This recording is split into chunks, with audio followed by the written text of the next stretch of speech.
Hi guys, good afternoon. So yesterday we went over the first 12 chapters and we were done with the administration. So before we start with today's session, because like I said, idea ये है कि पहले तो तुम्हारे सारे concepts revise करें, उसके बाद में we start to look at the section C questions and of course any other doubts that you have. तो मुझे ऐसा लग रहा है कंसिडरिंग हम लोग का कल कितना हो पाया है, मुझे ऐसा लग रहा है कि आज भी हमारे जो बाकी के स्लाइड्स है वही कवर हो पाएंगे. Let's see how it all goes. But before we start with CT, any questions that you guys have? Anything that you guys want to ask before we start our today's session? No? Chalo. Fine. Sounds good. Sounds good. Okay. Thank you, Govinda. Okay, great. चलो नहीं ठीक है. Fine. हम फटाफट इसको देखते हैं, try करते हैं स्लाइड्स को कंप्लीट करके and then we can start to look at the section C questions. So what should be the latest latest by which we shall complete the exam kit? Yeah, Aryan, to be honest, by now you should be done with the kit, if you ask me. इसलिए हम constantly बोलते रहते हैं कि जैसे जैसे text book होती जा रही है वैसे वैसे किट में भी क्वेश्चंस करते जाओ. So that as soon as your syllabus is done, you are done with your kit as well. Now there are only 2 weeks left, right? So in the last 2 weeks, because I was just telling Margi about it, we've got some 9 mocks on the system on CBE platform, right? You should be able to sit for one mock every day, right? अभी अच्छा उसमें सारों में तो तुम्हारे पास में section A और बी नहीं है, बट सेक्शन सी भी तुम्हें टाइम करके तुम्हें उसको बैठना चाहिए and then you should also check the answers. ऐसा नहीं कि मैंने एक दिया ठीक है अभी हो गया चलो अभी कल मैं वापस से एक और देता हूँ, ऐसे नहीं होता है. You should seat the you should sit the CBE paper and then look at the answer, see where you're going wrong, make sure that you don't repeat the mistakes and then sit the paper again. What we have often done is एक mock हो गया चलो ठीक है, दूसरा mock दे दिया, तीसरा mock दे दिया, चौथा मॉक दे दिया है. नाउ एग्जाम आ गया है but we are still not very good in what we are doing, because what we're doing is that while you think that you are practicing, but you are practicing the same wrong things that you are doing from the start, right? So a lot of students who come, sir मैं तो रोज कर रहा था, मैं तो रोज practice कर रहा था, but when you are practicing you also need to correct your errors ना.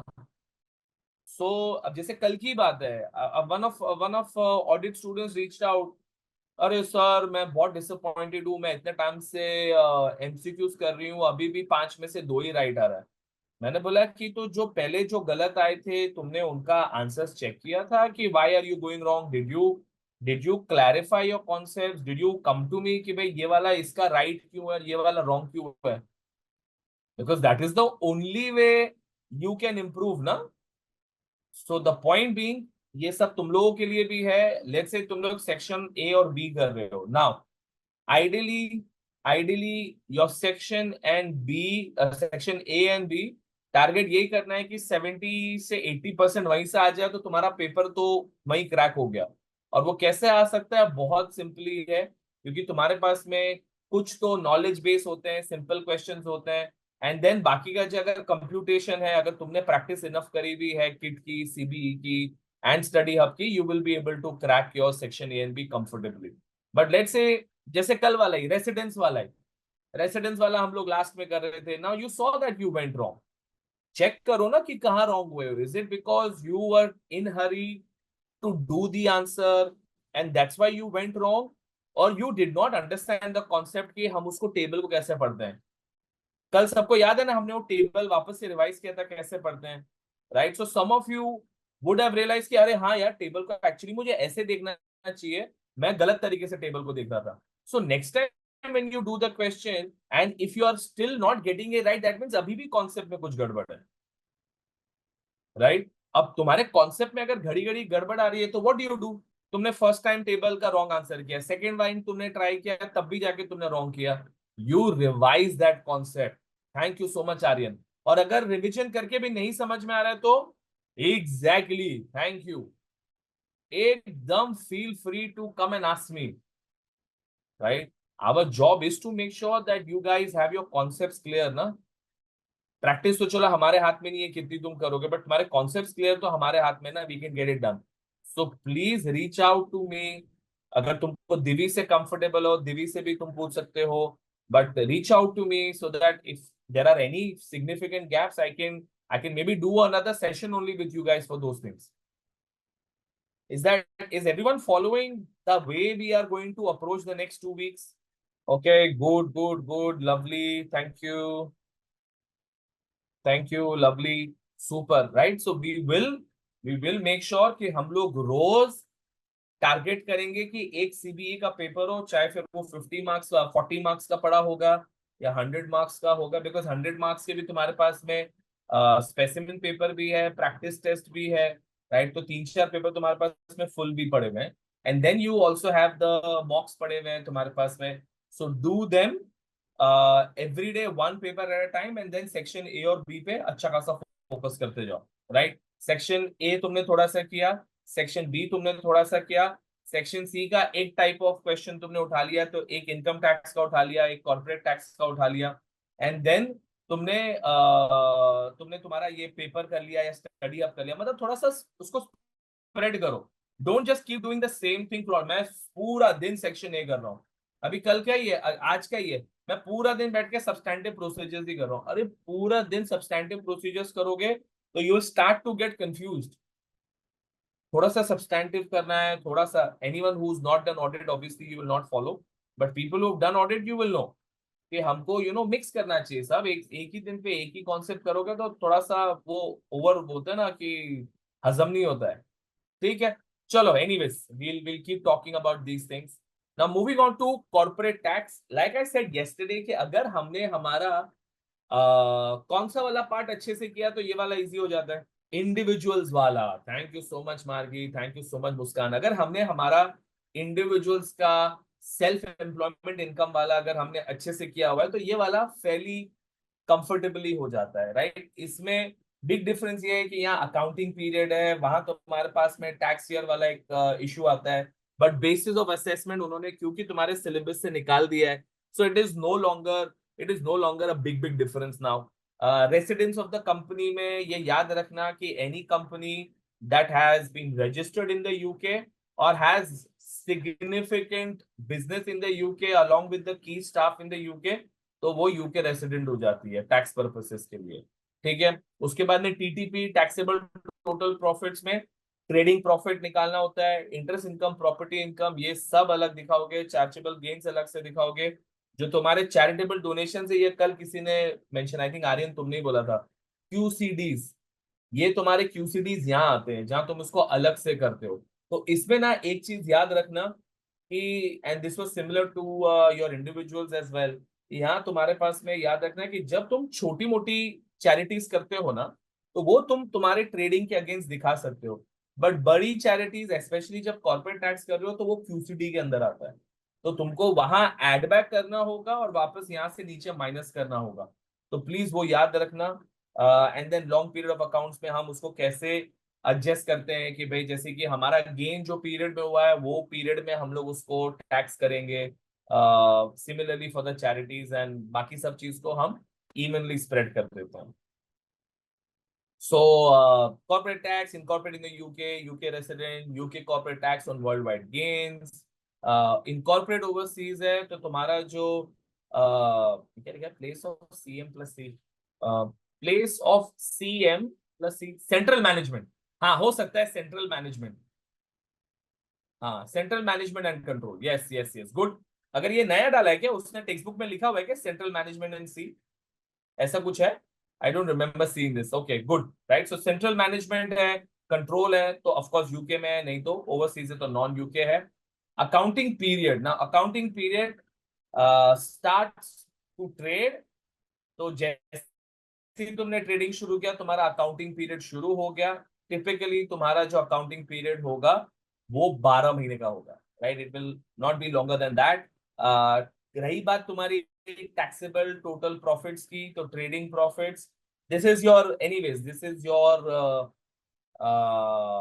proforma, right? You've got your trading profits, property income, interest income, miscellaneous, chargeable gains, total profits आया, less QCDs and taxable total profits. Not trading profits, taxable total profits. Tax adjusted में again मैं तुम लोगों को कल एक acronym दिया था, याद है किसी को? I had given an acronym yesterday about allowable, disallowable expenses. New, क्या था new? Necessarily, exclusively, and wholly. Lovely. Thank you so much. Thank you so much, guys. Great. Right? तो ये हमारा एक्रोनिम यहाँ भी फॉलो होगा. We will make sure that कोई भी एक्सपेंस है जो नेसेसरीली एक्सक्लूसिवली होली बिजनेस के लिए नहीं है, डिसअलाउड हो जाता है.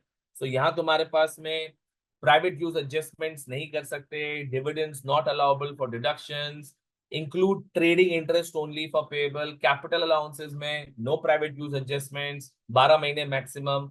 एंड यहां तुम्हारे पास में कैपिटल अलाउंस में एक डिफरेंस आ जाता है, विच इज योर सुपर डिडक्शंस. तुम्हारे पास में 130% मिलता है on the main pool and 50% मिलता है on the first year allowance for the special rate pool assets. ठीक है. Questions will not set involving claim for ECAs, enhanced capital allowances, but may include disposals which are ECAs claimed, of course, and that is where it may happen so कि वहां तुमको balancing allowance की जगह पे balancing charge आ जाए, right. So that is इसलिए तुम्हारे पास में 130% सुपर डिडक्शन हो जाता है तो बैलेंसिंग चार्ज हो जाएगा equal to disposal proceeds, because obviously तुमको जितना एक्स्ट्रा मिल गया वो सब बैलेंसिंग चार्ज हो जाएगा. And 50% first allowance claim on special pool, immediate balancing charge आएगा, proceeds into proportion of expenditure on which FYI claimed into 50%. तो ये तुम लोगों को याद होगा कि इसको प्रोरेट करते हैं हम लोग. And then remaining proceeds deducted from special rate pool. इसमें तुम्हारे टेक्स्ट बुक में अच्छे illustrations हैं, if I recollected. Coming to capital allowances, pro forma remains the same. वही AIA, FIA, main pool, SRP, short life assets, allowances. ठीक है. तो तुम्हारे पास में additions, no cars, additions no cars बोल रहा हूँ. additions cars पहले आएगी, फिर AIA जिसमें तुम्हारे पास में स्पेशल पूल आ गया, फिर मेन पूल आ गया, एंड डिस्पोजल्स आ गया जिसमें 130% तुम्हारे एनहांस कैपिटल अलाउंसेस वाले जो है, फिर 50% फर्स्ट ईयर अलाउंस वाले हैं, and then proceeds for other disposals, right. So this is to do with all the enhance deductions that we get जो हम लोगों को इंडिविजुअल्स में नहीं है. ठीक है. रूल्स बाकी सारे के सारे सेम है. अपार्ट फ्रॉम दिस तुम्हारा जो एनहांस कैपिटल अलाउंस मिलता है 130% and 50%, everything else remains the same. The reason I am insisting on this one is let's say कि तुम्हारे पास में एग्जाम में कुछ आ जाता है जहां तुमको अब याद नहीं आ रहा है कि इसको 150 देना था, 50 देना था, कैसे इसका डिस्पोजल ट्रीट करना था, right. Do we leave the question completely? क्या हम जो हम लोग को समझ में नहीं आ रहा है और बाप रे सब छोड़ देंगे हम लोग? नहीं, राइट. ऑफ कोर्स हम नहीं करेंगे ये. तो हम इसके बदले क्या करते हैं? We use own figure rule. Thank you so much Margi, right. तो हम उसके अंदर क्या डाल देंगे? अपना डेट ऑफ बर्थ डाल देंगे. ठीक है. And for the rest of it that's it. शाबाश आर्यन, रिमेंबर दैट. ठीक है.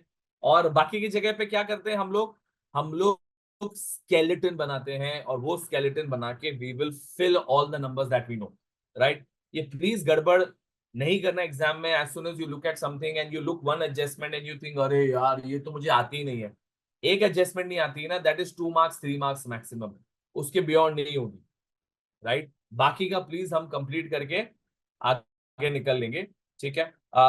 उसके बाद में कॉर्पोरेट टैक्स कंपटीशन के लिए लोन रिलेशनशिप रूल्स याद रखना कि ट्रेड वाला ट्रेड के साथ जाता है, नॉन ट्रेड वाला नॉन ट्रेड के साथ में जाता है.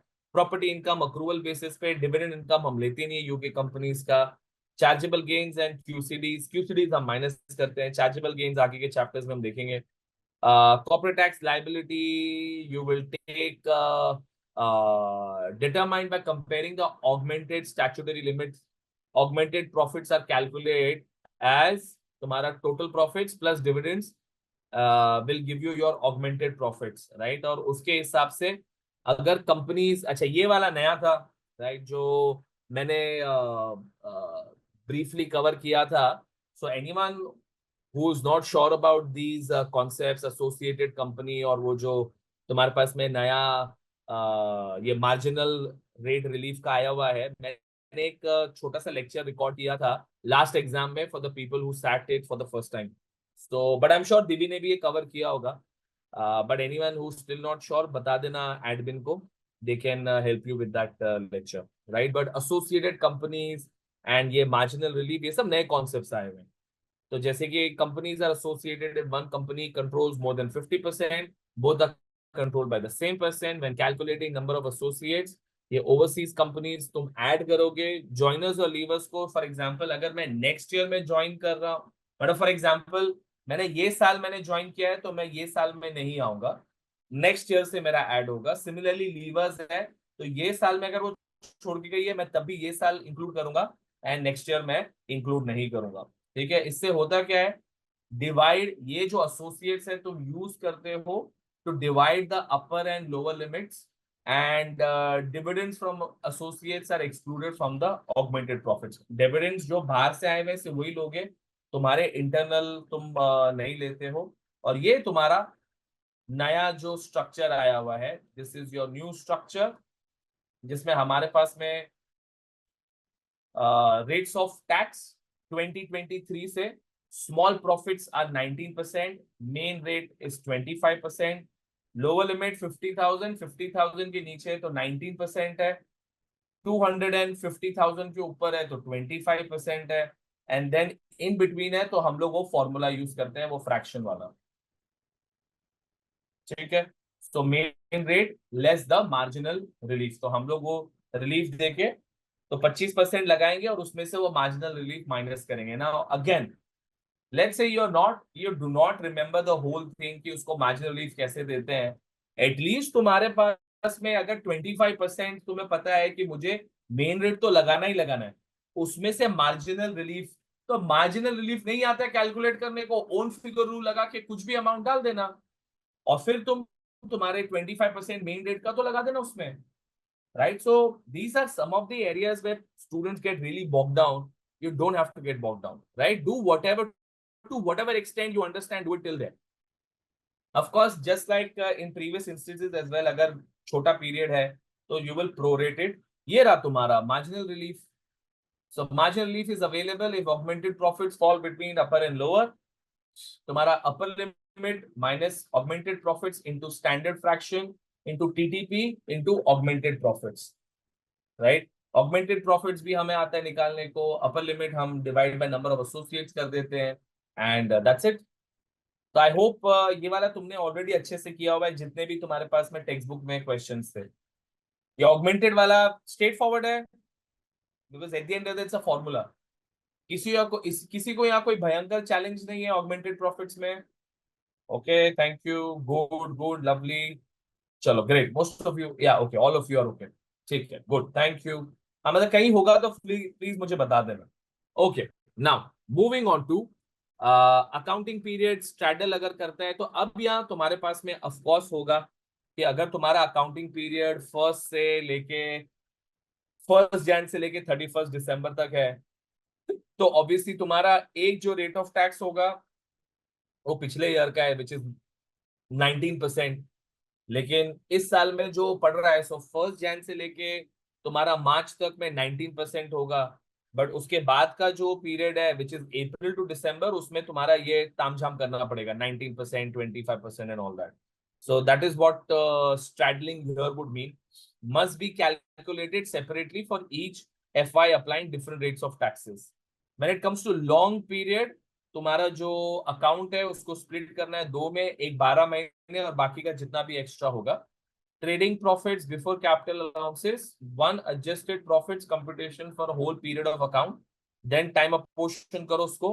ठीक है, तो तुम्हारे पास में जितना भी प्रॉफिट है उसका एडजस्टमेंट करके, लेट से मेरे पास में आ गया 18 लाख, अब 18 लाख को तुम्हें 18 मंथ्स में स्प्रेड करना है, so you will have one period for 12 and other for 6। ठीक है, नाउ कैलकुलेशन कैपिटल अलाउंसेस दोनों पीरियड के लिए उसके पीरियड के हिसाब से करना है। रही बात तुम्हारी interest income etcetera accrual basis पे, तो वो पीरियड का वो पीरियड में जाएगा, सेकंड पीरियड का सेकंड पीरियड में। सिर्फ ये जो तुम्हारे गेन्स और क्यूसीडीज है, only in the period that you made the gain और made the QCD you will have to reflect it in those areas.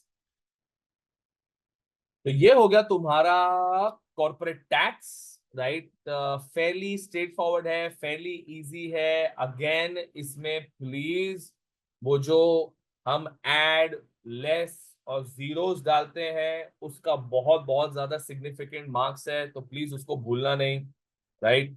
Chances है कि ये मार्जिनल रिलीफ क्योंकि न्यूअर कॉन्सेप्ट है, it will be continue to be examined, right. So please make sure कि you've understood the margin relief वाला concept for the exam. I'll open the next PPT which has losses. अच्छा, अभी losses में मुझे एक बात बताओ गाइस, क्या इंडिविजुअल और कंपनीज में लॉसेस में बहुत ज्यादा फर्क है? नहीं, बहुत ज्यादा फर्क नहीं है। तो कोई कोई ऐसा फर्क है जो तुम्हें याद आ रहा है? Anything that you remember which is different? Partial claim allowed होता है, carry back relief okay, partial claim not allowed, individuals whereas यहाँ अलाउड होता है, partial claim is allowed. Very very very very good, okay, super. Opening year loss relief, okay great, चलो lovely. So of course अगर आपने individuals अच्छे से किया हुआ है तो you will be able to quite comfortably do the losses for companies as well, right. तो तुम्हारे पास में लॉस रिलीफ जो है वो सिमिलर अवेलेबल होंगे। फिर वही है कि क्योंकि तुम जब भी कोई भी लॉस रिलीफ लेते हो, what do you want to avoid wasting, जैसे कि यहाँ इंडिविजुअल्स में तुम्हारे पास में पर्सनल अलाउंस था, तो what was it that we are trying to save here? QCDs, thank you so much Margi, you don't want your QCDs to be wasted. तुम ट्राई करते हो कि भाई वो तो मुझे मिले मिले कैसे भी करके, चलो गुड। तो तुम्हारे पास में कैरी फॉरवर्ड होगा against total profits, claim required for offset, partial claims allowed, therefore don't need to waste the QCDs which is the best thing. जब तुम उसको कैरी फॉरवर्ड करते हो वहां अपने को पूरा का पूरा सेट ऑफ करना होगा even if you waste the PA। But यहाँ अगर हम कैरी फॉरवर्ड कर रहे हैं we can limit the amount so that we can still use the QCDs, can be carried forward indefinitely. Then you can have offset against profit before QCDs. QCDs may be wasted. Options are current year only, carry current year, then carry back 12 months, and claim required optional, and partial claims not allowed. तो ये तुम्हारा हो जाता है कि अगर तुम carry forward नहीं करते हो, तुम करंट ईयर में करते हो, तो करंट ईयर में करते हो तो तुम प्रीवियस ईयर में भी जा सकते हो, ठीक है। और वो फिर तुम्हारा जैसे इंडिविजुअल्स का था वो सिमिलर रूल्स यहाँ आ जाता है। तो ये तुम्हारा आ गया format the way we usually make one. So you've got your trading profit, other income, gains, total profit, and then comes your reliefs, right? So your total reliefs में सबसे पहले जो आएगा वो करंट ईयर का रिलीफ है, as we can see here. सबसे पहले तुम करंट ईयर में लोगे, एंड अगर तुम्हें चाहिए कि तुम्हारा पैसा मिल जाए तुम्हें, तो तुम कैरी बैक करोगे 12 मंथ्स के लिए। एंड अगर तुमको तुम्हारा QCD वेस्ट नहीं करना है, because we can see that the QCD will be wasted, therefore if you want to, you will carry it forward to the next year, and in that case you will be able to save your QCD. So ये वाला थोड़ा सा हमको ध्यान देना पड़ेगा for anyone who still does not remember, QCD waste नहीं होना चाहिए, right? So timing, current period, carry back saves tax now, and carry forward have to wait. So of course if you have to write it, then you will mention this point. And future profits are uncertain, sometimes you may want to put it forward, लेकिन next year loss हो गया तो फिर तुम्हारा waste हो जाएगा। Amount, save the tax at the highest possible rate of tax. For example, अगर तुम्हें पता है कि मेरे पास में लॉस है, मैं अगर कैरी बैक करूंगा तो वहां मेरे पास में 19% पे सेव होगा, यहाँ मेरे पास में अगर मैं करता हूँ तो 25% का सेव हो सकता है। So those things will now start to impact, जो पिछले टैक्स ईयर में नहीं थी प्रॉब्लम, ये ईयर से इशू हो जाएगा because of the different rates, ठीक है। Property losses for businesses automatically set against total profits before QCDs. No partial claim, तो जैसे ही आपने प्रॉपर्टी लॉस सेट ऑफ किया आपका QCD वेस्ट हो सकता है। Excess carried forward to claim against total profits in the future periods. No carry back as far as your property losses are concerned. Capital losses automatically chargeable gains के against current period में set of हो जाएगा, नहीं तो first available gains के against वो set of हो जाएगा। ठीक है, तो ये तुम्हारा कैपिटल का था। Coming to group of companies, but before do that, anything to do with losses that you want to ask? Okay, good. Chalo, lovely, awesome. Thank you so much. So moving on to the next bit, which is your group of companies. The group of companies का क्या फायदा होता है? कोई फायदा है group of companies का? Losses can be surrendered. Thank you so much, Margi. You can share the losses. और सिर्फ लॉस ही दे सकते हैं कि कुछ और भी है? तुम गेन्स भी ट्रांसफर कर सकते हो। Lovely, thank you so much. शबाश शबाश शबाश। गुड, चलो ग्रेट। ठीक है, तो तुम्हारे पास में एक तो लॉसेस हो गया, गेन्स हो गया, ये तुम्हारा फायदा हो जाता है, सो दैट तुम सामने वाले का क्यूसीडी नहीं वेस्ट हो। तो तुम्हारे पास में ग्रुप रिलीफ ग्रुप्स होते हैं, जीआरजी होते हैं, जहां लॉस सरेंडर करते हैं, एंड गेन्स ग्रुप होते हैं जहां तुम तुम्हारा एसेट ट्रांसफर करते हो एट नो गेन और लॉस। एंड ये जो होता है, it's not a physical transfer, but on the books it will be transferred, and no gain loss पे आप ट्रांसफर करते हो और आपको वहां रोल ओवर भी करने मिलता है। ठीक है, तो सबसे पहले ग्रुप क्या होता है? एनी कंपनी जहां डायरेक्ट इंडायरेक्ट 75% तुम सामने वाले के साथ में तुम्हारा शेयर्स है। So overseas companies, but relief can only be claim by UK resident company. तो तुम let's say A B C है, A B is the parent for, या A is the parent for B and C. हो सकता है कि through through A B और सी में तुम्हारी एक ग्रुप बन जाती है, एंड देन तुम बी और सी के बीच में तुम ट्रांसफर कर सकते हो तुम्हारा losses, right? But as long as they are all UK based, बाहर की कंपनी का तुम लॉसेस नहीं ला सकते हो। एंड वेरी इंपॉर्टेंट कि तुम्हारा जो ग्रुप रिलीफ है वो तुम्हारे पास में मोर देन वन बन सकता है, जो गेन्स ग्रुप में नहीं होता था। अगर तुमने ए और बी ने अपना ग्रुप बना दिया तो बी किसी और के साथ नहीं बना सकता। सरेंडरिंग कंपनी में any amount of the current year trading losses, brought forward trading losses to the extent they can not be use against their own profit. So तुमने ओन प्रॉफिट से पहले ऑफकोर्स सेट ऑफ करोगे, and then you will surrender whatever is the remaining. यहां तुम देखोगे कि तुम्हारा कितना अनरिलीव्ड क्यूसीडीज है एंड अनरिलीव्ड प्रॉपर्टी लॉसेस है, because you will need to make sure कि तुम्हारा एटलीस्ट उतना तक रखो कि तुम्हारा ये सब सेट ऑफ हो जाए। ठीक है, अच्छा, उसके बाद में ये तुम्हारा क्लेमेंट कंपनी। अब सामने वाला कितना क्लेम कर सकता है, बिकॉज देने वाला तो बोलेगा मेरे से सब ले लो, बट सामने वाला कितना एक्सेप्ट कर सकता है? टोटल प्रॉफिट उसका जो हुआ है उसमें से उसके brought forward losses, current year losses and QCD relief, जो अमाउंट यहां आ रहा है, so it is of course the lower of the to. इसमें जो तुम्हारे पास में आएगा वो तुम एक्सेप्ट करोगे। सो मैक्सिमम रिलीफ इज वही जो मैं बता रहा था, lower of the available loss of the surrendering company और प्रॉफिट्स ऑफ द एक्लेमेंट कंपनी। दोनों में से जो भी लोअर होगा वो तुम सरेंडर करोगे। Only claims for corresponding accounting periods की, अगर सेम पीरियड नहीं है, मतलब दोनों का लेट्स से अप्रैल टू मार्च नहीं है, तो देन तुमको वो कॉटोनोमस जो बोलते हैं हम लोग, उस पीरियड के हिसाब से तुम्हें करना पड़ेगा। दोनों पीरियड में प्रॉफिट कितना है, लॉस कितना है, and lower of the to में हमको करना पड़ेगा। अगेन टेक्स्ट बुक में अपने पास में एक अच्छा इलस्ट्रेशन है for this as well, so that will not be a problem. Tax planning, what are we doing here? We can choose any amount up to the maximum that we want to claim, and restrict amount of relief to preserve QCD, because QCD will not get wasted. Remember that. Definitions for a GRG, now 75% direct and 50% indirect. तो तुम through A B C करके तुम्हारा 50% के ऊपर तुम्हारे पास में कोई भी कंपनी, उसके अगेंस्ट तुम अपना ग्रुप बना सकते हो। ओवरसीज कंपनीज के साथ में अगेन बना सकते हो, लेकिन उसको एडवांटेज नहीं मिल सकता। And there can be only one group, you can not have A B C and then B C D, you can not have, you can have only A B C and then D E F. तो तुम्हारे पास में ये जो effect होता है वो of course no gain no loss transfer तुम्हारा हो जाता है। Election to reallocate current period gains तुम तुम्हारा फॉरवर्ड भी कर सकते हो, जिसको हम ग्रुप रोल ओवर रिलीफ भी बोलते हैं। ठीक है, now coming to the tax administration of the tax beneficial of the companies में या सिमिलर टू आवर इंडिविजुअल्स, बहुत ज्यादा यहाँ तुम्हारे पास में फर्क नहीं है, राइट।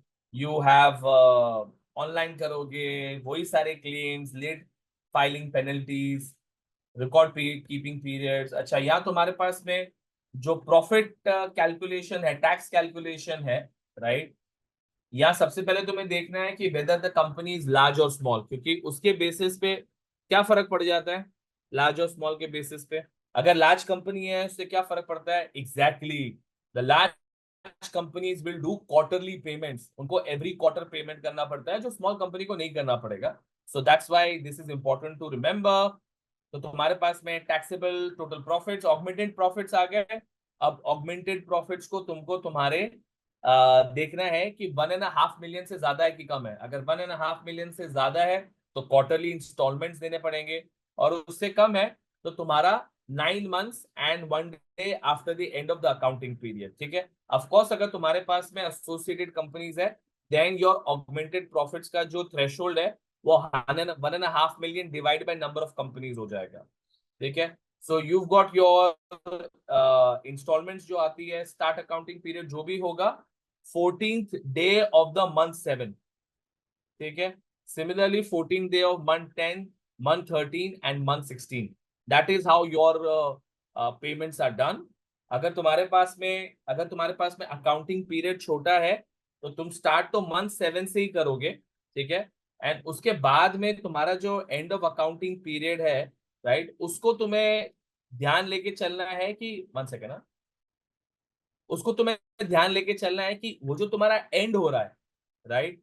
तो जब भी तुम्हारे पास में छोटे अकाउंटिंग पीरियड होते हैं, एक तो होता है कि जो तुम्हारा फर्स्ट होगा वो 7 मंथ में होगा, एंड जो तुम्हारा लास्ट होगा वो 14th day of the 4 month after the end of accounting period. और फिर तुम यहां से पीछे चलोगे कि अगर लेट्स से कि यहां मैंने जुलाई में किया हुआ है, तो अब मैं पीछे जाऊंगा कि भाई हाँ, जून, मई एंड अप्रैल, ठीक है, मेरे पास में आ रहा है अप्रैल तक का, तो चलो ठीक है, मैं अप्रैल तक, फिर मैं पीछे जाऊंगा, देखूंगा 3 मंथ हो रहा है कि नहीं हो रहा है, ठीक है। So that is how your instalments will work. Otherwise जो भी पीरियड आता है उसमें तुमको तुम्हारा, जैसे यहाँ दिया हुआ है 3 divide by number of months into corporate tax, ठीक है। तो तुम्हारे जितने भी मंथ्स हैं उस हिसाब से उसको प्रो रेटा कर देना। Again very good illustrations in the text book, so I'm not too worried about this.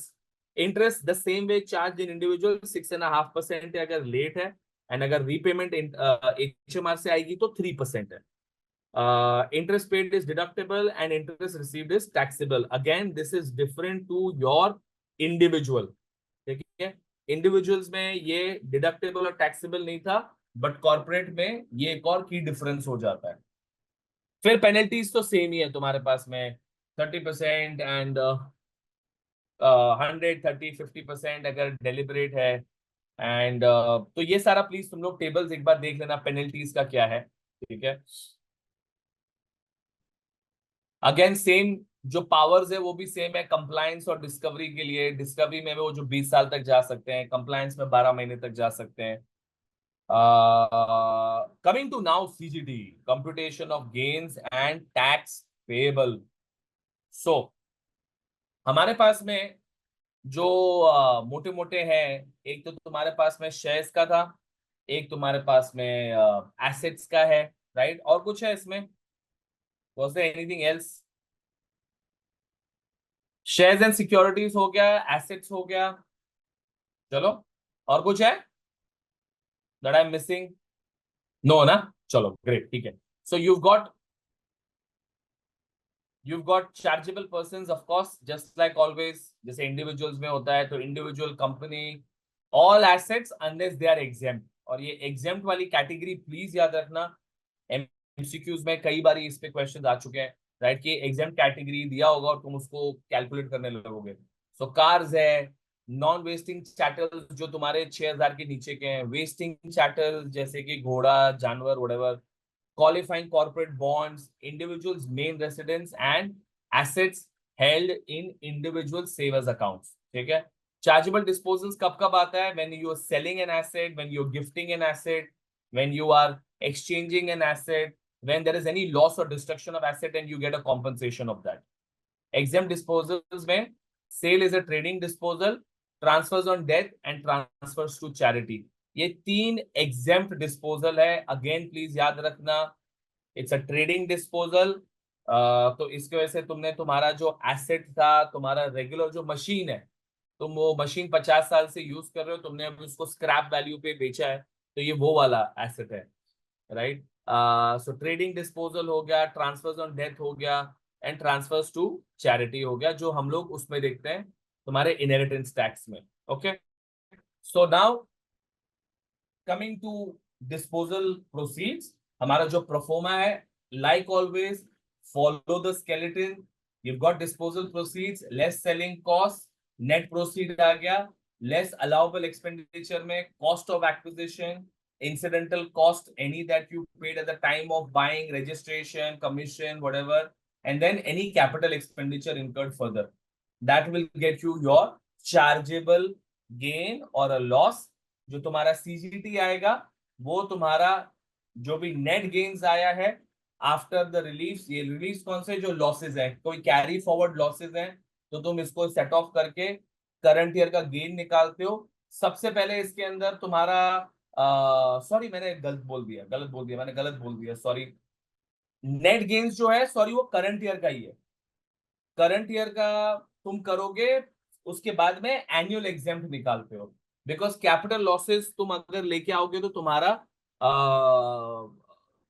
Annual exempt amount waste हो जाएगा। सो इस वजह से ये प्रोफोमा में ध्यान देना है कि we will use current years net gains, तो जितना भी करंट ईयर का प्लस माइनस करके आएगा, less annual exempt amount, less capital losses brought forward, taxable gains आएगा, and the rate are 10 and 18 and 2028, right. तो तुम्हारे पास में ये सीजीटी के रेट्स हो गए। पेमेंट ऑन अकाउंट, ये कौन सा वाला था वैसे पेमेंट ऑन अकाउंट? इसमें residential property, right. Residential property अगर जब हम डिस्पोज करते हैं, thank you Nirav, thank you Muskan, तो हमको पेमेंट ऑन अकाउंट होता है। ये भी कई बार लोग मिस कर देते हैं कि जब भी हम फाइनल, तो इसमें क्या होता है ना, एग्जाम में ट्रिक क्वेश्चन क्या आ सकता है कि तुमने ऑलरेडी इस पे ऑन अकाउंट भर दिया होगा, तो अब वो अज्यूम्ड रहता है कि तुमने ये ऑलरेडी भरा होगा। तो तुमको जब ईयर एंड पे, जब वो बोलेंगे 31 जैन पे कितना पेमेंट करने का है, तो अज्यूम करना कि इसका ऑलरेडी इतना तो पे किया हुआ है, ठीक है। तो ये वाला पॉइंट मिस नहीं करना। And then of course 31 Jan due date है तुम्हारा। कैपिटल लॉसेस में current year must be set off against gains, offset before brought forward losses, and can not restrict the offset to preserve AEA, right. तो यहाँ तुमको current year में जो भी है वो तो तुमको उड़ाना पड़ेगा। You can not, of course you don't have to set off your previous year, but current year तुम्हें उड़ाना पड़ेगा। Offset after AEA brought forward, therefore AEA is not wasted. रही बात तुम्हारी non residential property, 10% on unused basic rate band and 20% on the ones which are falling outside basic rate band. तो तुमको, जैसे कि तुम्हारे पास में 10,000 तुम्हारे पास में तुम्हारी इनकम थी टैक्सेबल, और उसके बाद में तुमने 1 लाख पाउंड का तुमने कुछ 1 लाख पाउंड का तुमने कुछ कैपिटल गेन्स बनाया हुआ है। So from that 10,000 to 37,700, you will be taxed at 20%. Sorry, will be taxed at 10%, and उसके ऊपर जितना भी है वो 20% है, right? So that is how you use your basic rate band and the threshold. Because कई बारी लोग यहाँ भी confuse हो जाते हैं कि how are we going to tax it?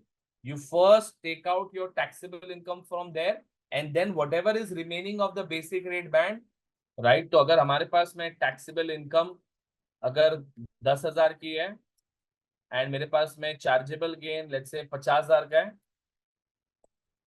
तो मैं जब टैक्स कंप्यूटेशन कर रहा हूं, सो वी विल, यहां तुम्हारे पास में नॉन सेविंग्स आ गई 10,000, एंड देन तुम्हारे पास में चार्जेबल गेन्स आ गया। अब ये जो अमाउंट होगा ना, तुमको 37,700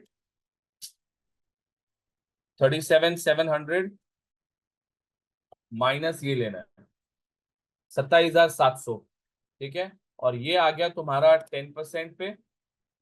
एंड अगेन, जैसे मैंने कल बताया था कि तुम लोगों को ये जो है ना, ये तुम लोग को सारा फॉर्मूलाज दिखाना पड़ेगा। सो 50 माइनस, ठीक है, इस पे तुम्हें 20% देना है।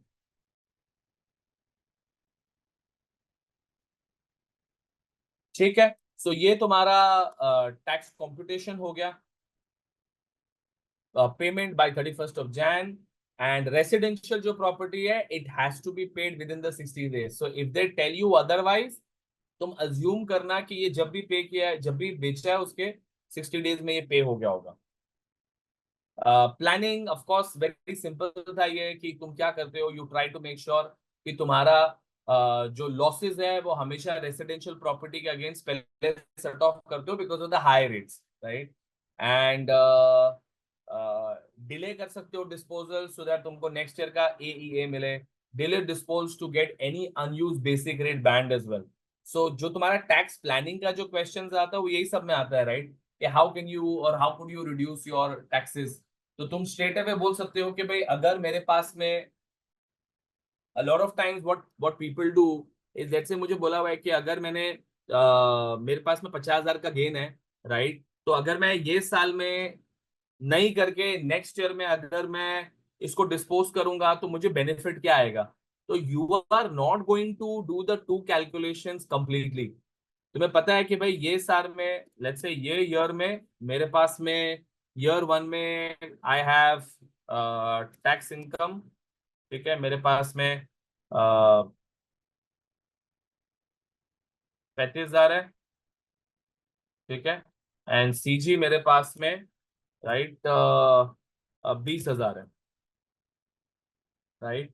तो तुम्हारे पास में अगर कैरी फॉरवर्ड करने का कोई भी ऑप्शन है जहां तुम यहां नहीं बेच के तुम नेक्स्ट ईयर बेचोगे, तो तुमको बोलते हैं ना कि बेनिफिट क्या होगा बताओ टैक्स प्लानिंग वाले क्वेश्चन में।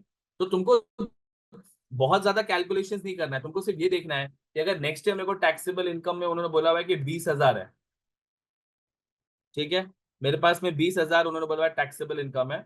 तो अब मैं क्या करता हूं, मेरे को पता है कि मेरा जो चार्जेबल गेन है वो 20,000 है टोटल।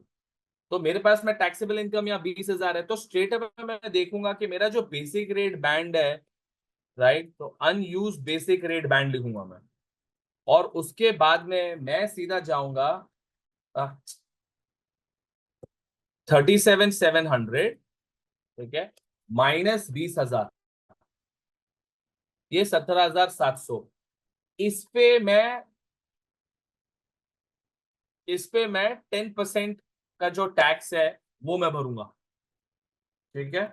और बाकी पे ऑब्वियसली मैं जितना भी है, ठीक है, नहीं बस मेरे पास में जो टैक्स होगा वो 2,000 इतना वटेवर भरने को आ रहा है, राइट। अभी वही अगर मैं यहां करता तो मेरे को तो ये जो 17,000, ये जो 17,700 वटेवर है, उसके जगह पे इसमें मुझे कितना से मिलने वाला था, how much would I have gotten here, only 2,700, right.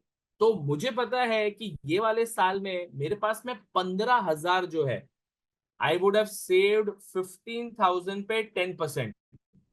तो तुम स्ट्रेट अवे वो करते हो कि अनयूज जो बेसिक रेट बैंड है तुम यहाँ 17,000, वहां तुम्हारे पास में 2,000 है, तो जो एक्स्ट्रा 15,000 है वो तुम सीधा दिखाओगे कि ये 15,000 पे 10% मुझे बच रहा है।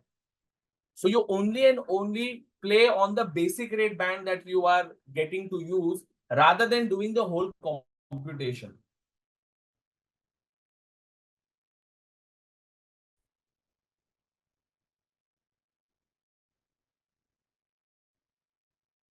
Does that make sense? तुम लोग सिर्फ और सिर्फ जो, क्योंकि ये तुम्हारे पास में सेक्शन ए में भी आ सकता है, सेक्शन बी में भी आ सकता है। सो स्ट्रेट अवे ये देखना कि मेरे पास में, अच्छा इंटरनेट, रुको, इंटरनेट का प्रॉब्लम है। हाँ, तो तुम्हारे पास में ये एग्जाम में सेक्शन ए में भी आ सकता है, बी में भी आ सकता है। So what you need to do is that you need to be quick here. So you will straight away compare कि मेरे को अगर लास्ट ईयर में अगर मैं कर रहा हूं तो मुझे सिर्फ 2,700 मिल रहा है, और यहाँ मुझे 17,700 मिल रहा है। तो तुम्हारे पास में अनयूज बेसिक रेट बैंड या 17,700 है, यहाँ अगर मैं करता हूँ ऑप्शन वन लेता हूँ तो मेरे को सिर्फ मिलता है 37,700 माइनस ये, ठीक है, 2,700। तो यहां तुमको पता है कि तुम टैक्स इतना बचा सकते हो, 1,500 टैक्स बचा सकते हो। That is how, you would be able to do that.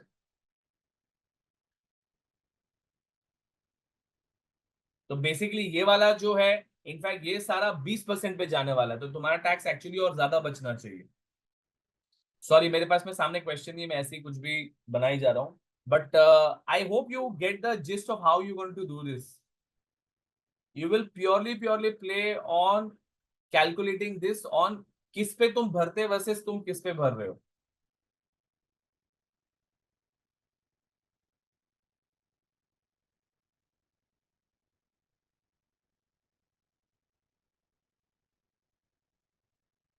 नहीं, नहीं समझ में आ रहा है, समझ में आ रहा है।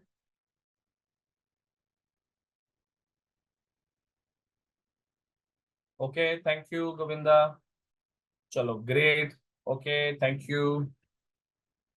Others as well. Okay, thank you. Mansi, what about you? Thank you, Nirav. हाँ मानसी, हाँ।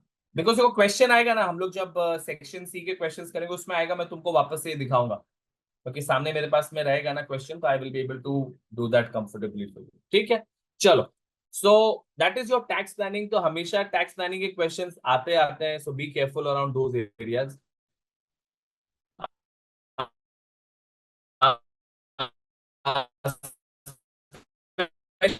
स्पेशल रूल्स में अब ये तो एट नो कॉस्ट और या नो गेन नो लॉस में तुम ट्रांसफर कर देते हो। जो तुम्हारा कॉस्ट होता है वो सामने वाले का डीम कॉस्ट हो जाता है, तो वहां तुम्हारे पास में कोई चैलेंज नहीं है। ये हम क्यों करते हैं? सो दैट हम दोनों एक दूसरे का एईए यूज कर सके, any losses that are there, and दोनों का बेसिक रेट बैंड अगेन जो मैं प्लानिंग कर रहा था वैसे वाले का ही है यहाँ भी तुम्हारे पास में।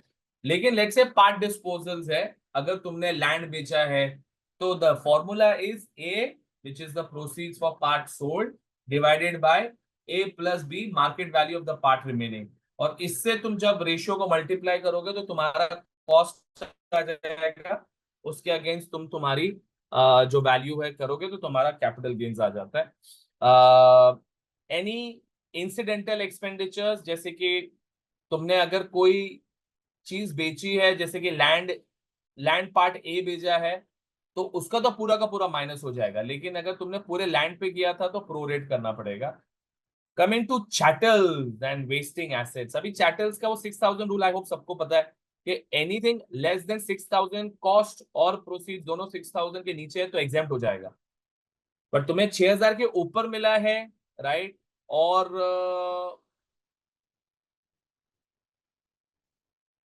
एग्जैक्टली एग्जैक्टली है ना, जला जा तो जैसे कॉस्ट और प्रोसीड्स दोनों 6,000 के नीचे एग्जेम्प्ट हो गया, कॉस्ट और प्रोसीड्स दोनों 6,000 के ऊपर नॉर्मल कैलकुलेशन है। कॉस्ट तुम्हारा 6,000 के ऊपर है और प्रोसीड्स 6,000 के नीचे है, तो तुम्हारा जो ग्रॉस प्रोसीड्स है will always be deemed to be 6,000। भले तुमने 4,000 में बेचा है, 3,000 में बेचा है, वो 6,000 तुम्हारा डीम्ड प्रोसीड हो जाएगा। ठीक है, तो तुम वो लेके तुम तुम्हारा अलाउबल लॉस कैलकुलेट करोगे। रही बात तुम्हारी जो गेन है, अगर तुमने 6,000 के ऊपर बेचा है और कॉस्ट तुम्हारा 6,000 के नीचे था, तो gain is limited to 5/3 in the normal proceeds minus gain, and it is a lower of. तो ऐसा नहीं है कि तुमने 5/3 वाला फॉर्मूला लगाया एंड उससे तुम्हें गेन आया लेट से 3,000, और नॉर्मल जब मैं गेन कैलकुलेट कर रहा हूँ उससे 2,000 आ रहा है, so it is the lower of the two. ठीक है, तो ये तुम्हारा 6,000 वाला रूल था for the chattels. Now coming to wasting assets, life जिनकी 50 इयर्स के नीचे है, tangible movable not eligible for capital allowances, तो एग्जेम्प्ट हो जाएगा। लेकिन अगर अलाउेबल है फॉर कैपिटल अलाउंसेस, तो तुम्हारा नॉर्मल गेन्स जैसे हम कैलकुलेट करते हैं और 6,000 वाले का अलग से रूल है। बट कोई भी चीज चैटल नहीं है, राइट, जैसे कि कॉपीराइट रॉयल्टीज है, तो तुम्हारा normal gain competition, but allowable cost is calculated as cost into remaining life at disposal divided by estimated useful life।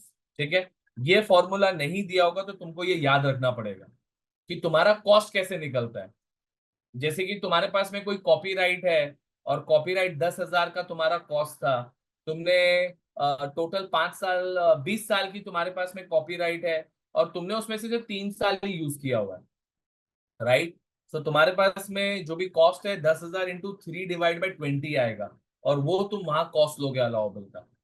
ठीक है, बिकॉज ऑब्वियसली सामने वाले को इतना यूज करने को मिलेगा तो उसका एसोसिएटेड कॉस्ट उसको मिलता है, ना कि तुमको।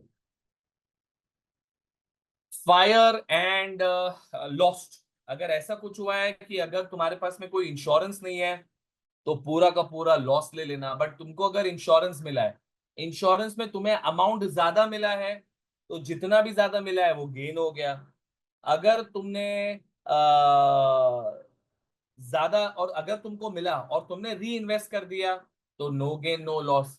अगर तुमने पैसे मिल गए और तुमने वापस से उसको री इन्वेस्ट नहीं किया तो तुमको गेन मिलेगा on the amount that has not been reinvested. ठीक है, तो ये हमेशा याद रखना कि फायर में when ever there is only partially री इन्वेस्टेड तो इमीडिएट गेन्स होगा, जिसपे तुमने इन्वेस्ट नहीं किया हुआ है। अगेन 10,000 की चीज थी, 10,000 मिला है तो कोई प्रॉब्लम नहीं है, लेकिन तुम्हारी 10,000 की चीज है उस पर तुम्हें 15,000 मिला है, वो 15,000 में से वो जो एक्स्ट्रा 5,000 है री इन्वेस्ट कर दिया, कोई गेन लॉस नहीं है। बट अगर तुमने री इन्वेस्ट नहीं किया तो गेन आता है। ठीक है, सो ये तुम लोग याद रखना प्लीज। एसेट्स डैमेज में भी अगर कुछ पैसे नहीं मिले तो डिस्पोजल, जैसे no disposal so no gain no loss. लेकिन मिला हुआ है, पैसे मिले हुए हैं डैमेज एसेट को सही करने के लिए, यूज्ड इन रेस्टोरेशन रोवर, ज्यादा मिला है तो रोल ओवर कर देना। और अगर यूज्ड इन रेस्टोरेशन नहीं है तो अगेन वो फॉर्मूला यूज करेंगे A divided by A plus B, जिसमें A is insurance receive and B is your value of damaged asset. तो बिकॉज यू विल एलोकेट कि तुमने जितना तुम्हें पैसा मिला है तुमने उसको एलोकेट कर दिया अगेंस्ट कितना रिस्टोर करने में गया है वर्सेस कितना तुम्हारा गेन हो गया है। Then coming to shares and securities, again very nice and interesting chapter. तुम्हारे पास में जब भी ये A divided by A plus B rule ही चल रहा है हर जगह, अगर तुम देखोगे, राइट। तुमने अगर शेयर्स बेचे हुए हैं तो रूल्स क्या थे, same day, next 30 days and share pool. ये इंडिविजुअल का था, कंपनी का किसी को याद है कंपनी का क्या रूल था? Same day, 9 days and the share pool. Thank you so much Janvi, that is exactly the flow is. यहां जैसे कि 30 डेज, 30 डेज होता है आफ्टर इंडिविजुअल्स में, कंपनीज में 9 days बिफोर होता है ना। तो ये प्लीज याद रखना तुम लोग डिफरेंस। बाकी रही बात वैल्यूएशन की तो वो तो कोई ऐसी दिक्कत होती नहीं है।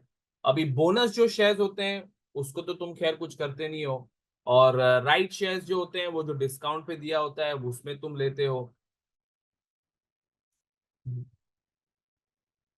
अब रही बात तुम्हारे पास में जब भी रीऑर्गेनाइजेशन या टेक ओवर होता है, प्लीज रिमेंबर कि जब भी हमने straight away share to share exchange है तो कुछ तकलीफ नहीं है। बट अगर शेयर के अगेंस्ट तुमको दो डिफरेंट टाइप ऑफ शेयर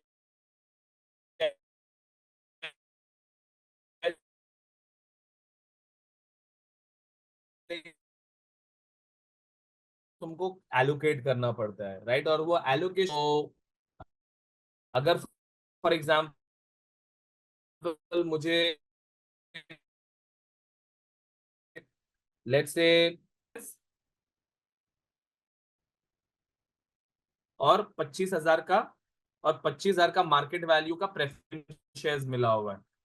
ठीक है, तो ये जो कॉस्ट होगा ना, अब मैं इसके अंदर स्प्लिट करूंगा।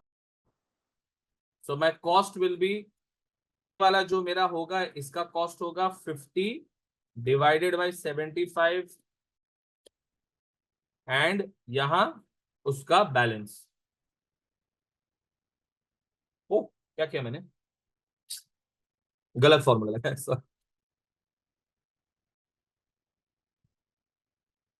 ठीक है, तो ये मेरा मार्केट वैल्यू था और ये मेरा कॉस्ट।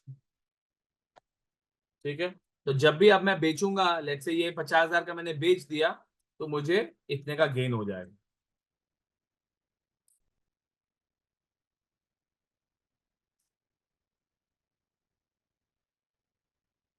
ओह, अभी भी आवाज ब्रेक हो रही है, सॉरी मुझे दिखाया नहीं इंटरनेट क्रैक हुआ है। इज इट स्टिल ब्रेकिंग और इट्स बेटर?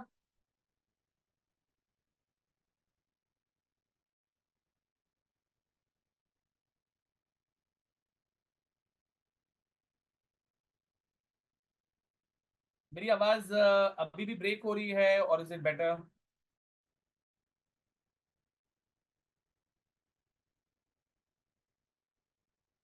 चलो good, alright, great great, thank you. मैं वापस से रिपीट करता हूँ। ठीक है ठीक है, मैं वापस से रिपीट करता हूँ। वापस से रिपीट करता हूँ। So what was I saying, इसकी अगर तुम्हारे पास में ये ओजी है, ओजी कॉस्ट है, राइट, एंड उसके अगेंस्ट पे तुमको ये शेयर्स मिले और ये तुमको प्रेफरेंस शेयर्स मिले, तो हम क्या करते हैं, इसकी मार्केट वैल्यू निकालते हैं, राइट। तो लेट्स से मेरे पास में मार्केट वैल्यू इसका 50,000 आ गया शेयर्स का, और इसका प्रेफरेंस शेयर्स का 25 आ गया, तो टोटल मेरे पास में 75 आ गया। अब इसको मुझे ये रेशियो में 50 divided by 75 and 25 divided by 75 into 50,000 करना है, तो जाके मेरे पास में मेरा कॉस्ट आ जाएगा, ठीक है, which is of course 50,000। And therefore अगर तुम देखोगे, अगर मैं उस दिन पे बेच देता हूं, तो मेरे पास पे इतना gain.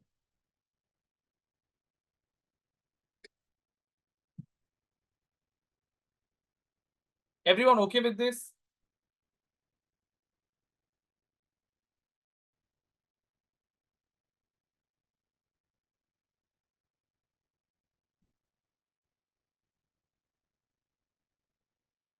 Alright, great, lovely, right. तो तुम लोगों को ना, जब तुम लोग ये लेट्स से कि ये एमसीक्यूज में आता है ना, तो ऐसे ही तुम लोगों को क्विकली क्विकली करना है, रादर देन तुम पूरा प्रोफॉर्मा बनाए, तुम पूरा फॉर्मेट बनाओ, फटाक से मार्केट वैल्यू डाला, कॉस्ट एलोकेट किया, विद इन अ मिनट तुम्हारा आंसर आ गया।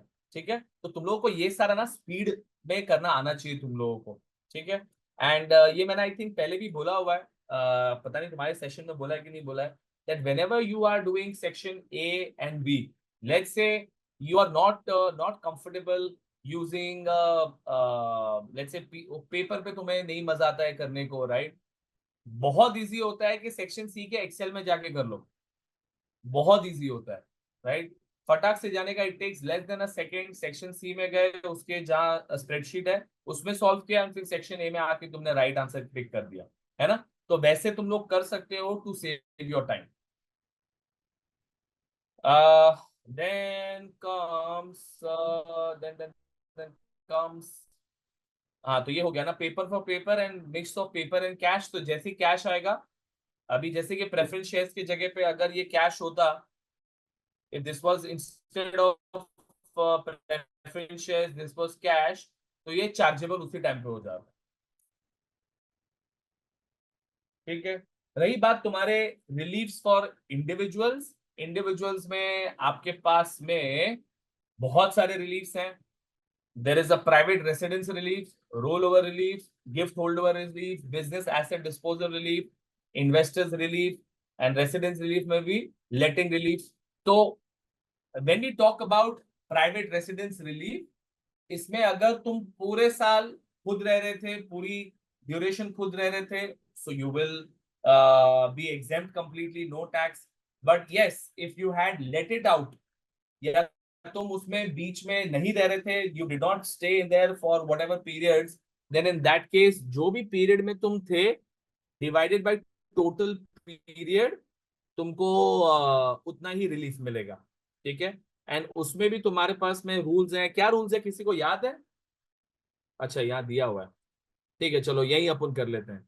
तो हमारे पास में जो डीम्ड ऑक्यूपेशन के जो रूल्स हैं, up to 3 years for any reason, up to 4 years working anywhere else in the UK, and any period employed abroad। तो यूके का 4 साल ही है, but any period over overseas तो अलाउड है।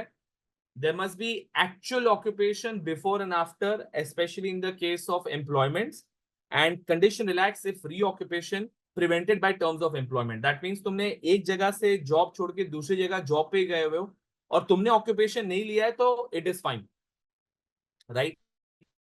तो ये थोड़ा सा ट्रिकी एरिया होता है, प्लीज मेक श्योर करना कि ये तुम बराबर से प्लॉट कर रहे हो when you doing this on the paper और एक्सेल। रही बात अनकंडीशनल की, वो लास्ट 9 मंथ्स है। The last 9 months are always unconditional. तो जितना भी टोटल पीरियड होगा उसमें लेट से कि वो लास्ट पीरियड में भी ऑक्यूपेशन में ही था, वो ऑक्यूपेशन के लिए भी तुम लास्ट 9 मंथ्स लिख देना unconditional, because the examiner needs to know कि you remember that rule. So while they were occupying, you can split that into occupation and then the last 9 months always exempt. ठीक है। अच्छा, अगर तुमने कोई part business के लिए use किया हुआ है तो of course it will not be allowed for residence relief. Last 9 months always exempt, but not available if always used for business. Available it has been used for non business थोड़े थोड़े time के लिए। रही बात business asset disposal relief, अब इसमें क्या होता है कि तुमने कोई भी एसेट भेजा हुआ है when you are using it for business, right, तो तुम्हें up to first 1 million of the disposals या गेन, सॉरी डिस्पोजल बोल रहा हूं, of gains on qualifying assets, ये तुमको एग्जेम्प्ट हो जाता है। एग्जेम्प्ट हो जाता है, सॉरी मैं बोल रहा हूँ, टैक्स होता है 10% पे, ठीक है। बट ये तुम क्वालिफाइंग एसेट तभी होगा जब तुमने पूरा का पूरा धंधा बंद किया हुआ है। एक मशीन बेचोगे, एक फर्नीचर बेचोगे, उसके लिए नहीं है। Substantial amount of the business needs to be sold off, ठीक है।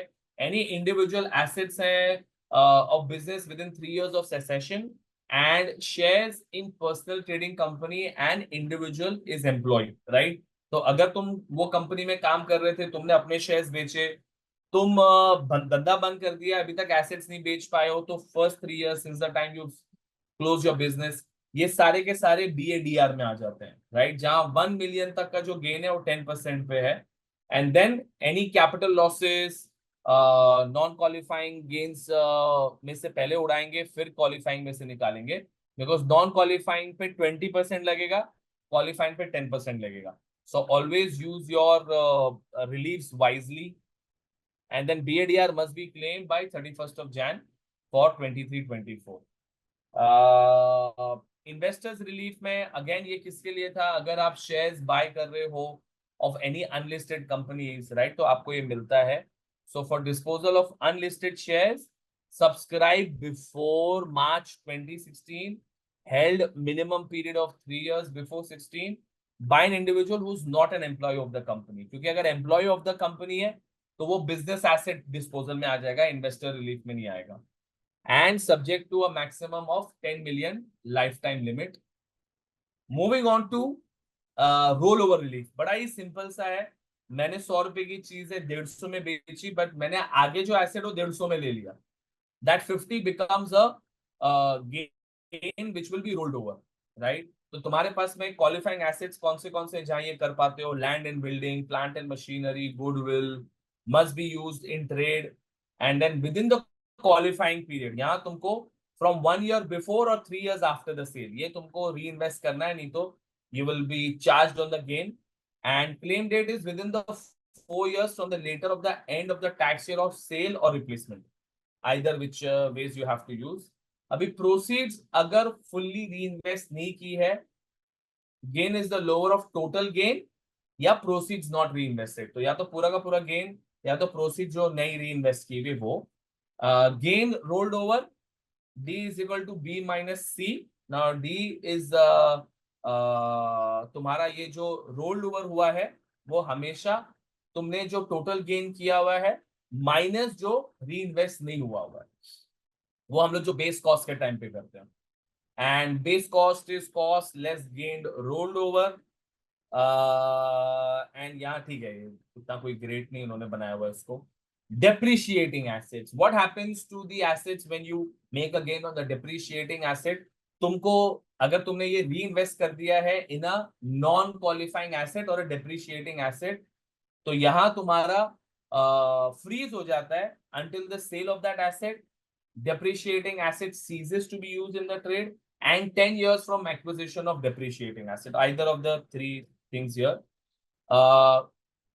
होल्ड ओवर में ये सारे by the way rules please याद रखना, because it is quite possible कि एग्जाम में आ सकता है तुम्हारे पास में कि उसने लैंड बेचा और मशीन ले लिया, तो यू नीड टू रिमेम्बर कि भाई ये 10 साल तक के लिए फ्रीज हो जाता है, राइट, डिफर हो जाता है. It is, and don't use the word roll over, because जैसे ही तुमने रोल ओवर वर्ड यूज किया, it is going into a wrong category. So make sure that तुम उसको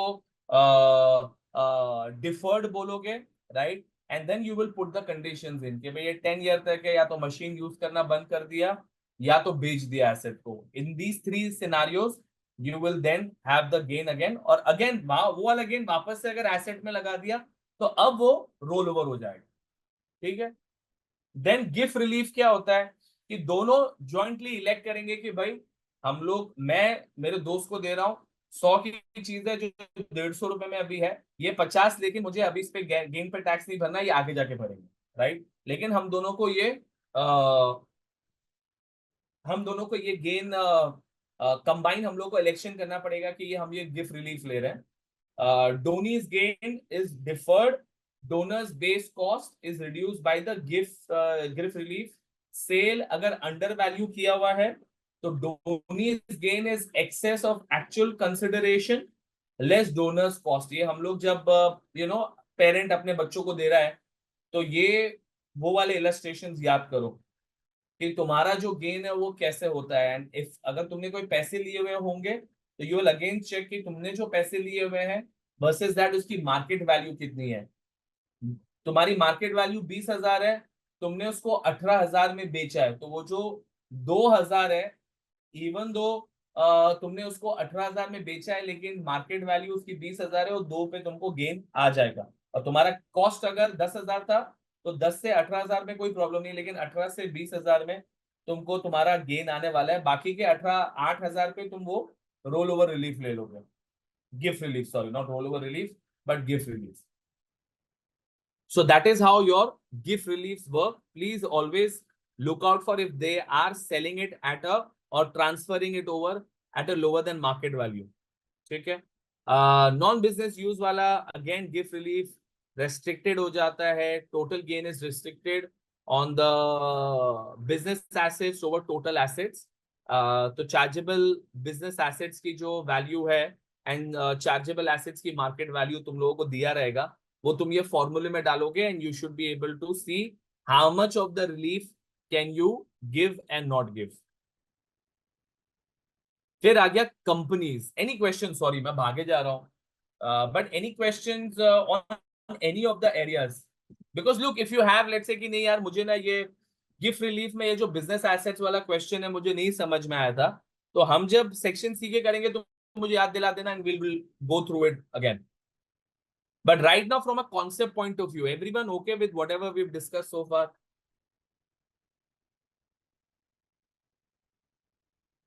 Okay, thank you, thank you, thank you, thank you, thank you. Good job. Awesome. I love it. तुम लोग सारे Thane Charni road एकदम speed में answer आता है. It is so good, very good. Alright, चलो मूविंग ऑन देन.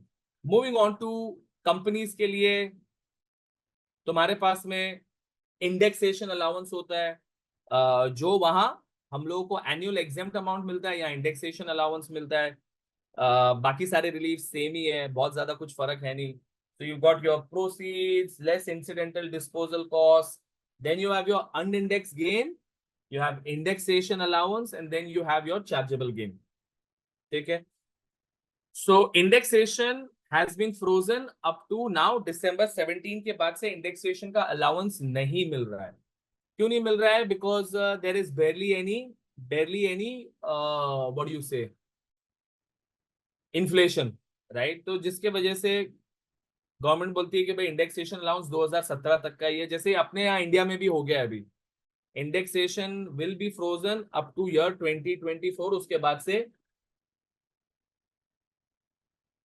उसके बाद से दे आर अपने इंडिया में भी ये हो गया है कि इंडेक्सेशन अब फ्रोज हो जाएगा 2024. उसके बाद से अब जो भी होगा वो स्ट्रेट अवे तुम्हारा लॉन्ग टर्म कैपिटल गेन से.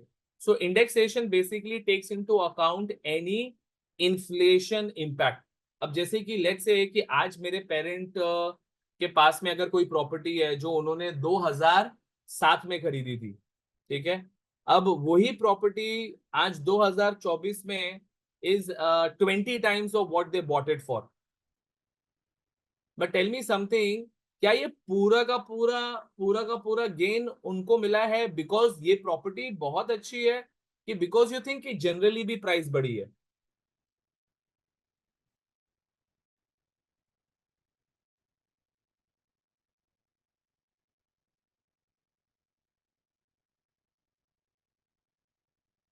जनरली भी प्राइसेस बढ़ी है ना जानवी, बिकॉज तुम अगर लेट से आज तुम, thank you so much Jalaja, thank you Janhvi, thank you Margi, right? क्योंकि तुम अगर देखोगे, अगर you are buying a piece of bread for let say 100 rupees, और I don't know how much it is, तो 30 रुपीज, और मेरे टाइम पे एटलीस्ट जब मैं लेने जाता था when I was a kid, we used to buy it for 5 rupees और समथिंग लाइक दैट, राइट? आज वो आई थिंक शायद 40-50 रुपए। सो ऑब्वियसली दैट वो अगर मैं आज ब्रेड 5 का मैं 50 में बेचता हूँ is not my gain, but that is what the price of the is because of the inflation. There is no actual change in the value of the asset. It is just that it has become more expensive now. तो indexation benefit इसलिए देता है, ठीक है? So indexation benefit is given so that you do not pay taxes on the change on account of inflation. Inflation minus कर देता है इसमें से, ठीक है? सो इंडेक्सेशन हमने देखा, फिर उसके बाद में रोल ओवर रिलीफ, तुम्हारे पास में क्वालिफाइंग बिजनेस एसेट डिस्पोजल्स पे है, वही है सेम, विद इन 12 मंथ्स होना चाहिए, 3 इयर्स होना चाहिए, एंड देन इंडेक्स गेन तुम उसमें से लोगे। रही बात शेयर्स की, like we discuss, same day, 9 days before sale, and share pool. एंड यहां तुम्हारे पास में एक डिफरेंस था, लेकिन क्या था शेयर्स में? शेयर्स में कंपनीज के लिए थोड़ा सा कुछ हो, एग्जैक्टली exactly. तुम लोग यहाँ इंडेक्सेशन कैलकुलेट करके इंडेक्स कॉस्ट निकालते थे, right? What was the event called?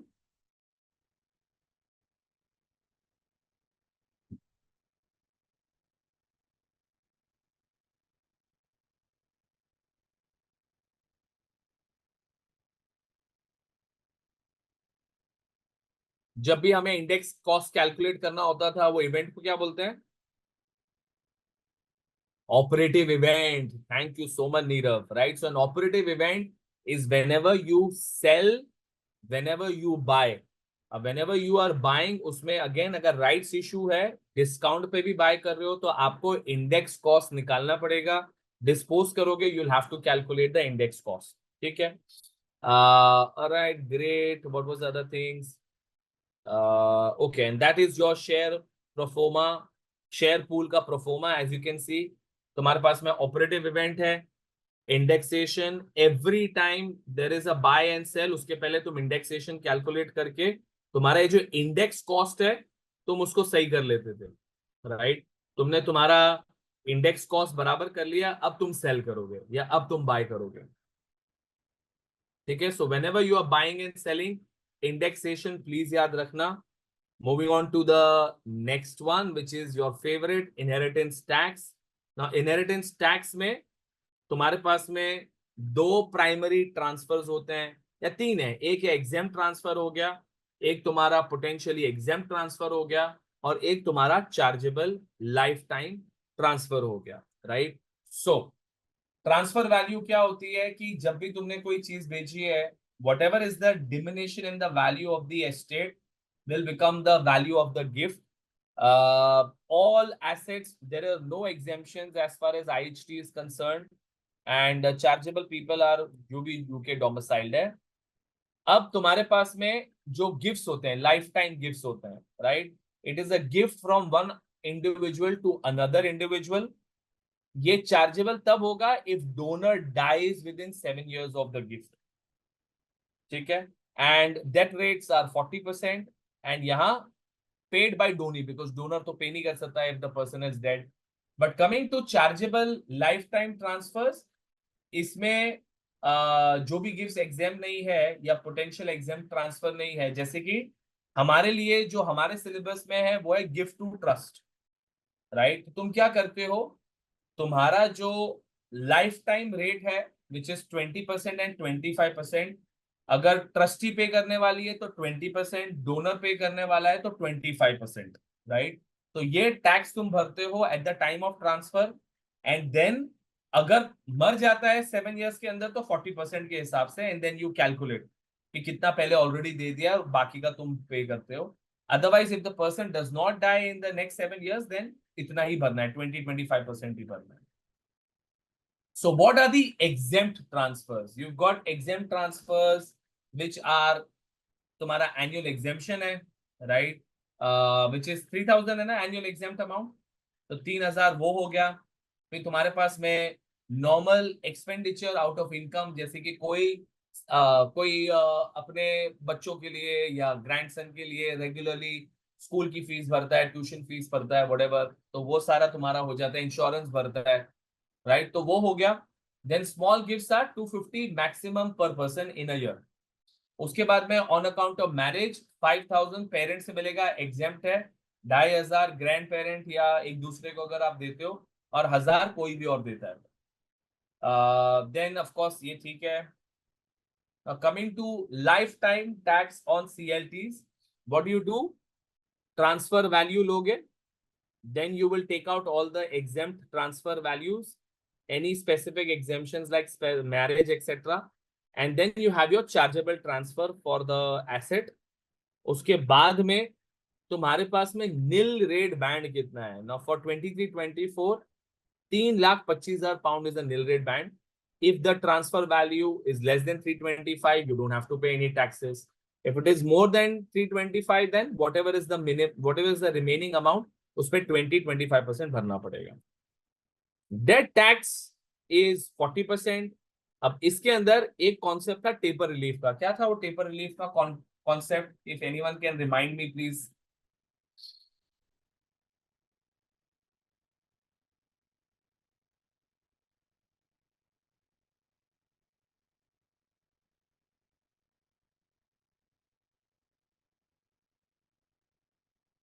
1 to 3 years no taper relief, ठीक है।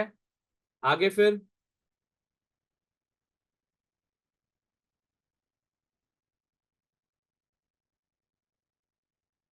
थैंक यू मार्गी। उसके बाद में क्या होता है?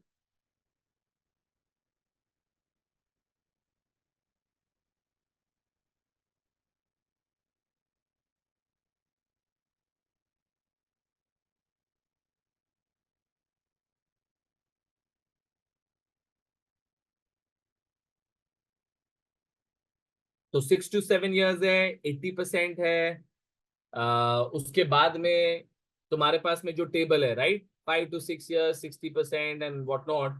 तो तुम्हारा जो, yes absolutely correct Janvi, and absolutely correct Arya, right. तो तुम क्या करते हो, ये जो टेपर रिलीफ होता है ये तुम डिडक्ट करते हो फ्रॉम योर लाइबिलिटी, और तब जाके तुम्हारा पेएबल आता है, राइट। सो ये प्लीज याद रखना तुम लोग, कि तुम्हारे पास में ये टेपर रिलीफ आएगा, IHT paid already in the life time, and then IHT payable, ठीक है। एंड अगेन वो जो 7 years वाला, ये 7 years वाला रूल सबको अच्छे से पता है? Everyone understand what is that 7 year rule? Anyone? सबको आता है? Let's see if everyone is okay with that 7 year rule.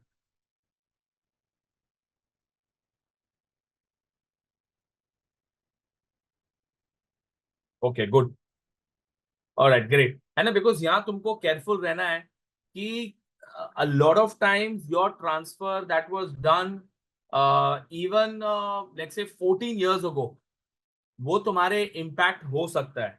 कैसे? बिकॉज तुमने डेथ से, लेट्स से 6 साल पहले तुमने कोई ट्रांसफर किया था, वो टैक्सेबल हो गया, right.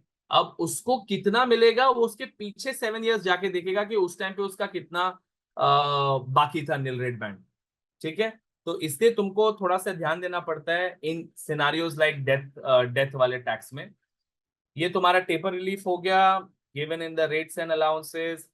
Death estate, now death estate is all the assets that you leave behind when you die, right? So land and building, less mortgage, अगर कोई mortgage paid बाकी रह गया लोन, और अगर लोन इंश्योरेंस के अगेंस्ट है, जैसे कि हम लोग उसको एंडाउमेंट बोलते हैं, तो उसको अपन नहीं माइनस करते हैं लोन को। Insurance policy proceeds, then all other assets, debts due to deceased, जितने पैसे आने हैं, and then less all the outstanding funeral expenses and exempt legacies. ये कौन से हैं? Exempt legacy क्या होती है? What is an exempt legacy?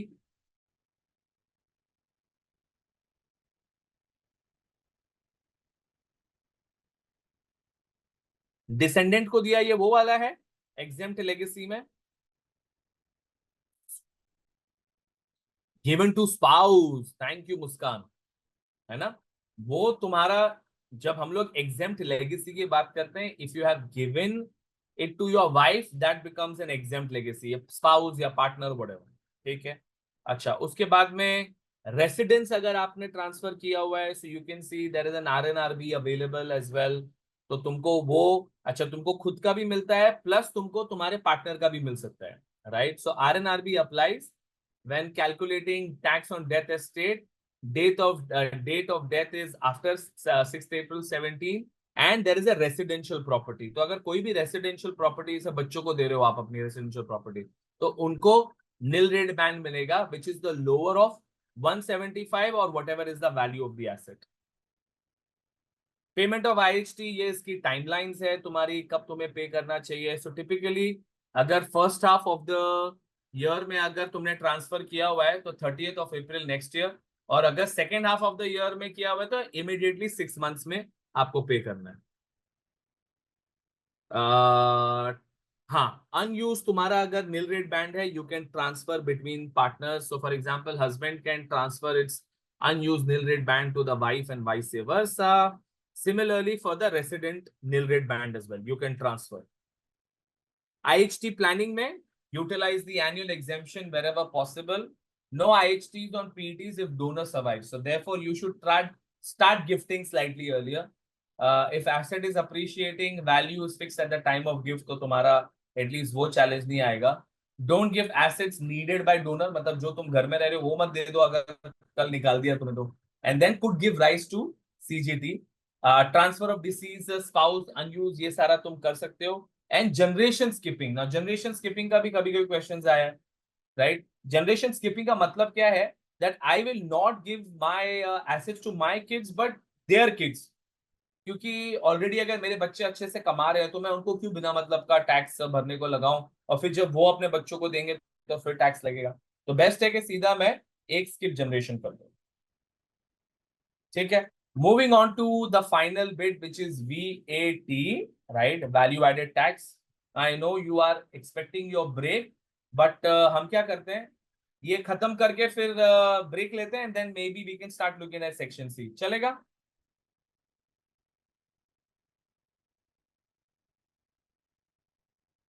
चलो, good, thank you so much, है ना? फटाफट इसको खत्म करते हैं and then we'll take a break. Okay, now value added tax में we know that a taxable person, उसका registration, deregistration कि हमारे पास में लिमिट्स है। So charge on taxable supply paid by taxable people in the UK, furtherance of business, output tax is on sales, input is on purchases. Exempt जो होता है supplies, ठीक है, again there is a small list of exempt supplies and then most of it will have a standard rate, ठीक है, या कुछ चीजों में जीरो रेटेड होता है। सो अगर तुम कोई भी एग्जेम्प्ट कैटेगरी में तुम अगर कर रहे हो तो वहां तुम्हें रजिस्टर करने की जरूरत नहीं है और तुम नहीं कर पाओगे, you will not be able to. But if you are into zero rated, zero rated में अगर आप ट्रेड करते हो तो आपको टैक्स भरना नहीं है, लेकिन अगर आपने कोई टैक्स भरा हो तो आप क्लेम कर सकते हो। So that is a very big benefit of a zero rated अगर आप किसी प्रोडक्ट में कर रहे हो। Standard rated is 20%। Now coming to what is the registration threshold, अगर तुम्हारा 12 महीने का, अगर तुम्हारा टर्नओवर 83,000 पाउंड से ऊपर जाता है तो इन द नेक्स्ट 30 डेज तुमको उसको 83 या 86 था, सॉरी मुझे याद नहीं आ रहा। हाँ 83 नहीं 86 है, डी रजिस्ट्रेशन 86,000 था, कितना था मेरे को याद नहीं आ रहा है। 85, okay, thank you thank you thank you, good, right. तो 85 के ऊपर अगर तुम्हारा जाता है टर्नओवर तो तुमको रजिस्टर करना पड़ेगा within the next 30 days, एंड उसके फॉलोइंग मंथ के फर्स्ट डे से आप टैक्सेबल हो जाओगे। You are suppose to start collecting output tax from your customers. That is historic test. Compulsory future test में क्या होता है, when you know कि अगले 30 दिन में तो मेरा होने ही वाला है, मैं क्योंकि एक सेल भी करूंगा तो मेरा £1,00,000 आ जाएगा, तो इन that case when you start the business and you know that this is going to happen, so you have until 30 days from that day to register, but you have to start collecting from the time you realize कि तुम्हें ये करना पड़ेगा 30 days में, right? So you are notifying the HMRC by the end of 30 days, but registered with effect from the beginning of 30 days. तो let's say मैंने आज 1 Jan को मैंने बिजनेस शुरू किया एंड मुझे पता है कि मैं जब भी बेचूंगा तो मेरा ये लिमिट तो क्रॉस हो ही जाएगा.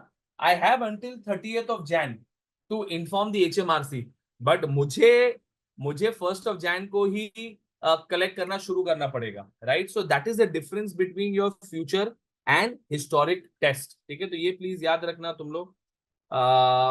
ऑफ कोर्स एडवांटेज क्या है, इनपुट टैक्स रिकवरेबल है, पेनल्टी नहीं लगेगी एंड लार्ज बिजनेस का इंप्रेशन होता है. डिसएडवांटेज क्या है, आउटपुट कलेक्ट करना पड़ता है, so you become expensive and then VAT administration is a bit of a pain. Compulsory deregistration कब करते हो, जब आपका धंधा बंद हो जाता है. You have to inform HMRC within the 30 days of ceasing to make supplies and deregistered from the date of business being shut. And voluntary अगर तुम्हारा सेल वैल्यू 83 के नीचे चले जाता 12 महीने में, again you will get deregistered from the date of request or later agreed date. VAT groups, the VAT groups बनाने का फायदा क्या है कि अगर आप 3 कंपनियां हैं तो आप एक ही रिटर्न बनाओगे, then any inter company transfers that you don't have to do any input and output taxes, so it makes your life काफी easy हो जाता है. If you are transferring the business as a going concern, so it is not a taxable supply as long as you are transferring, let's say, a business of let's say of a food, right? तुम restaurant चला रहे हो और सामने वाले को भी तुमने रेस्टोरेंट चलाएगा and there is no break in between, right? There is no break in the business. The business is ongoing, right? तो immediately जो भी liability है वो नए बिजनेस ओनर के सर पे आ जाएगी and then you don't have to collect any taxes and pay to the government. हाँ, बेसिक टैक्स पॉइंट. अभी टैक्स पॉइंट क्या होता है, किसी को पता है? What is tax point? Goods dispatch is when they are made available. Okay, good. And for services when they are performed, very good. Muskan, thank you. Janvi. So look guys, remember that tax point का मतलब क्या है कि आपको कब government को पैसे देने हैं, राइट? मतलब आप कब बन जाते हो liable to give to the government, right? Of course आप रिटर्न जब फाइल करोगे, बट फॉर एग्जाम्पल अगर मैंने आज बिजनेस शुरू किया है और मैं ट्रेड करना शुरू कर देता हूं, so when do I become liable to give the money to the government for any transaction that I do is BTP. Because हो सकता है ना, मैंने बेचा आज था, मुझे पैसे 3 महीने बाद आए, मेरे अकाउंट में 1 हफ्ते बाद आए, तो क्या मैं वो टाइम पे दूंगा कि मैं आज जब मैंने सेल किया है मैं वो टाइम पे दूंगा? सो बेसिक टैक्स पॉइंट का मतलब ही ये है that you figure out when are you going to do that. So you've got if a payment is made or invoice issued before tax point, तो तुम वो यूज करोगे. और अगर later date है, right, wherein invoice is issued within 14 days after the basic tax point, तो आप वो भी ले सकते हो. बट बेसिक टैक्स पॉइंट कब है? जब आपने गुड्स डिलीवर कर दिए, सर्विसेज दे दिया है, या आपने गुड्स मेक अवेलेबल कर दिया है. In all of these cases, you have your basic tax point as that date. और अगर तुम्हारे 14 days में तुम इनवॉइस रेस करते हो तो तुम्हारा वो वाला डेट एक्चुअल टैक्स पॉइंट हो जाएगा, ATP हो जाएगा. ठीक है. Now coming to output of VAT, इसमें वही है कि अगर तुमने डिस्काउंट्स दिया हुआ है तो वो प्राइस पे तुम भरोगे. गुड्स फॉर ओन यूज दिया हुआ है तो तुमको उसको एडजस्ट करना पड़ता है. गिफ्ट्स, प्राइवेट फ्यूल, ये प्राइवेट फ्यूल का स्केलिंग चार्जेस आई थिंक था शायद, if I remember it. And then of course अगर तुमने बिजनेस एंटरटेनमेंट किया हुआ है तो इररिकवरेबल है. एंड अगर तुमने कोई सेल किया हुआ है जिसका पैसा तुम्हें नहीं आया हुआ है तो विद इन 6 months तुम्हारा सेल कब, पैसे कब आने वाले थे, उसके 6 महीने जब तक नहीं गुजरते तब तक तुम ये राइट ऑफ नहीं कर सकते हो for VAT purposes. Last chapter administration. Administration में तुम्हारे पास में return is normally 3 months long. Returns and payments are done electronically. VAT payment is 1 month and 7 days after the end of the quarter. Substantial traders make on account, advance में pay करते हैं. VAT record must be kept for 6 years. And in simplified invoices, less detail वाले invoices 250 pound के नीचे issue कर सकते हो. Penalty ये है कि अगर आपने एक फर्स्ट सबमिशन किया तो आपका वो वाला पीरियड शुरू हो जाता है, एंड उसके बाद में जब भी आपने लेट फाइलिंग करी है तो आपको 200 pounds and then it will keep getting up, right. तो ये आपका हो जाता है late penalty arises as well as when the late submission is being done. तो अगर 15 दिन के नीचे अगर लेट हुआ है तो कोई प्रॉब्लम नहीं है, बट अगर 16 से 30 डेज है तो 2% है, 4% plus 4% daily penalty. So VAT if you are not paying in time तो गजब तुमको पेनल्टीज लगती है। When it comes to error on the VAT returns, you can rectify it in the following, but it depends on the de minimis limit. तो अगर तुम्हारा जो error है अगर वो 10,000 पाउंड से बड़ा है या 1% ऑफ द टर्नओवर से बड़ा है विच इज 50,000 की लिमिट, अगर उससे नीचे है तो नेक्स्ट रिटर्न में कर देना, लेकिन अगर उससे ऊपर है तो तुम्हें फटाक से इसको करना पड़ेगा, बस स्टैंडर्ड तुम्हें पेनल्टी लगेगी। और अगर एचएमआरसी ढूंढता है तो ऑफकोर्स वो भी तुम्हारी बैंड बजाएगा। स्कीम फॉर स्मॉल बिजनेसेस में तुम्हारे पास में कैश अकाउंटिंग भी है, लेकिन टर्नओवर तुम्हारा 1.35 मिलियन के नीचे होगा तो एनुअल अकाउंटिंग है, जहां तुम अगेन 1.35 मिलियन के नीचे एक ही रिटर्न तुम फाइल करते हो ईयर एंड के बाद में। एंड फ्लैट रेट स्कीम में तुमको एक परसेंटेज दिया जाएगा, तो जितना भी तुम्हारा सेल होगा उसका तुम्हें एक परसेंटेज देना पड़ेगा। रही बात ओवरसीज, ओवरसीज में तुम्हारे पास में अगर तुम्हारा कस्टमर ओवरसीज है तो तुम ये outside the scope of UK है, बट अगर तुम्हारा बाहर से सामान यूके में आ रहा है तो तुमको, सॉरी इंटरनेट, हाँ, रिवर्स चार्ज का मतलब क्या होता है कि जब तुम सामान कस्टम से निकालोगे तो तुम पहले वैट भरोगे, राइट, एंड देन तुम जब रिटर्न फाइल करोगे तो उसमें इनपुट आउटपुट दोनों क्लेम करोगे, तो एटलीस्ट तुम्हारा वैट जो हो जाता है इम्पैक्ट 0 हो जाता है। And that's it, we are done with the ultra long tax का सिलेबस जो कभी खत्म नहीं होता है, but at least revision point of view से हमने उसको खत्म कर लिया है। Obviously I understand that a lot of it will still be like rocket चला जाता है, and that is the reason I kept asking you, कहीं अगर तुमको नहीं समझ में आ रहा है तो then I can stop and explain to you more, but this was a very very quick revision of all the major syllabus content that is out there.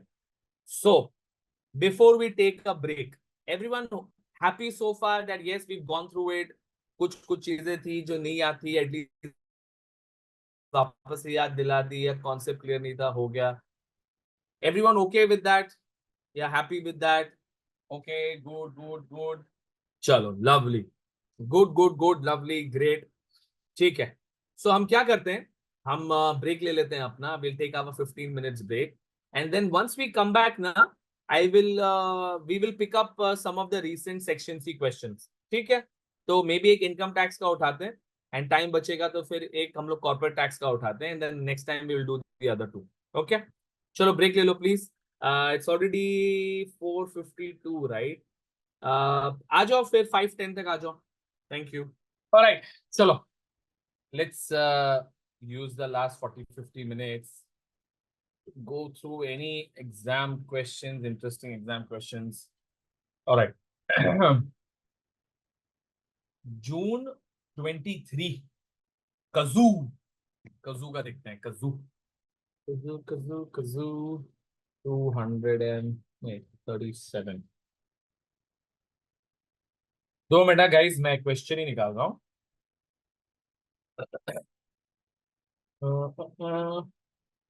75। चलो ये वाला देखो।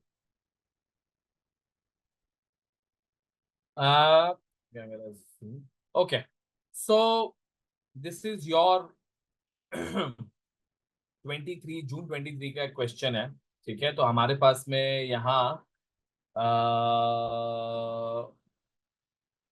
टैक्स प्लानिंग टाइप का ही क्वेश्चन है, where you are going to advice कि कौन सा वाला बेस्ट ऑप्शन है। सो यू गॉट फर्स्ट, तुम्हारे पास में रिक्वायरमेंट है, अज्यूमिंग दैट कजो withdraws the entire net of tax profits as dividends during the year.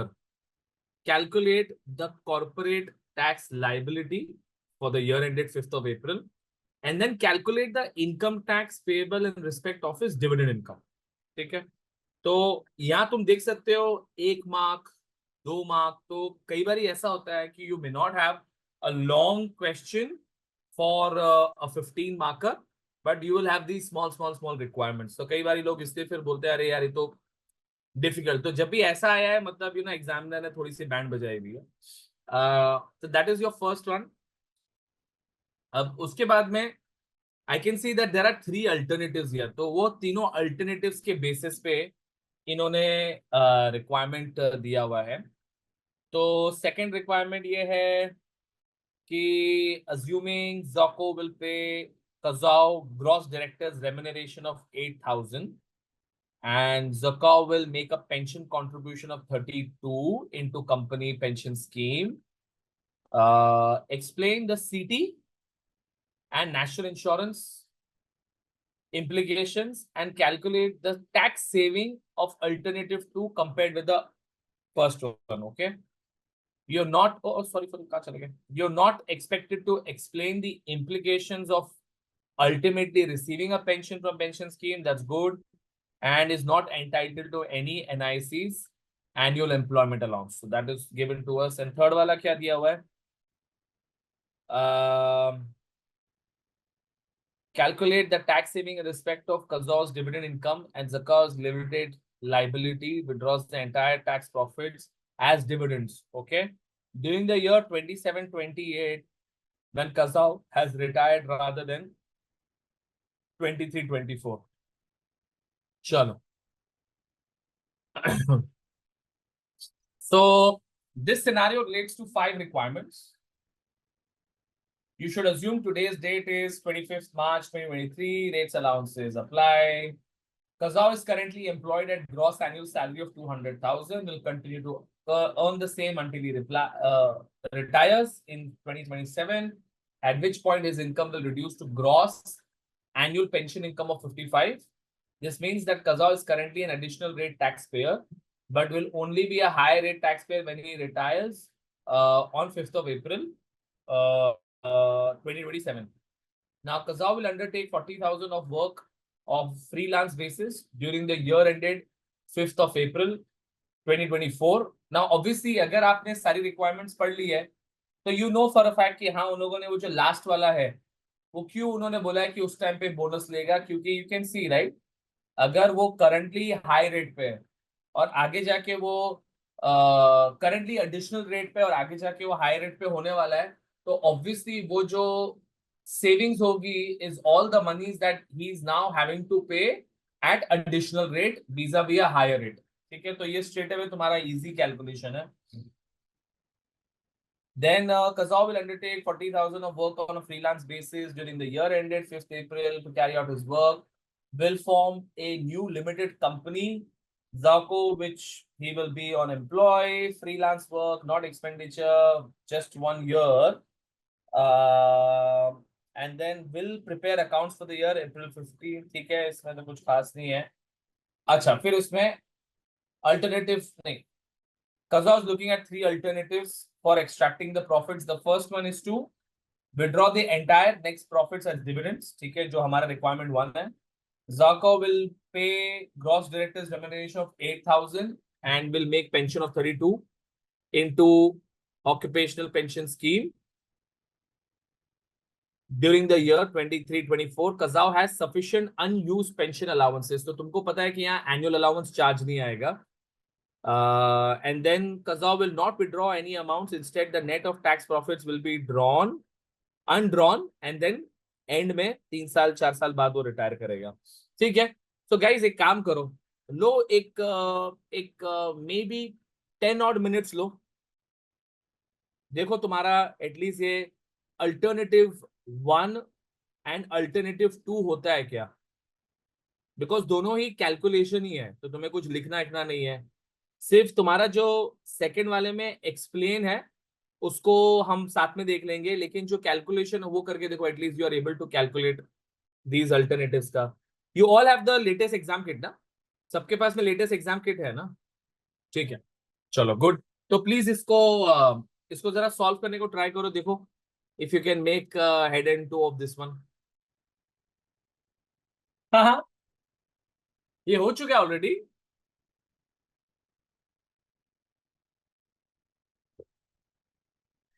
Champion. हाँ चलो ठीक है.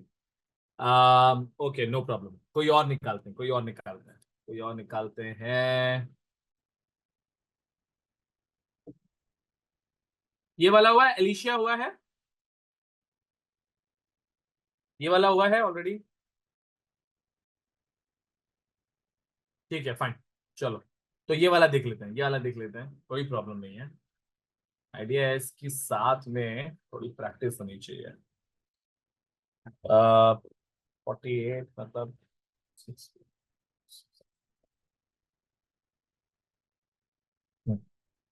Alright.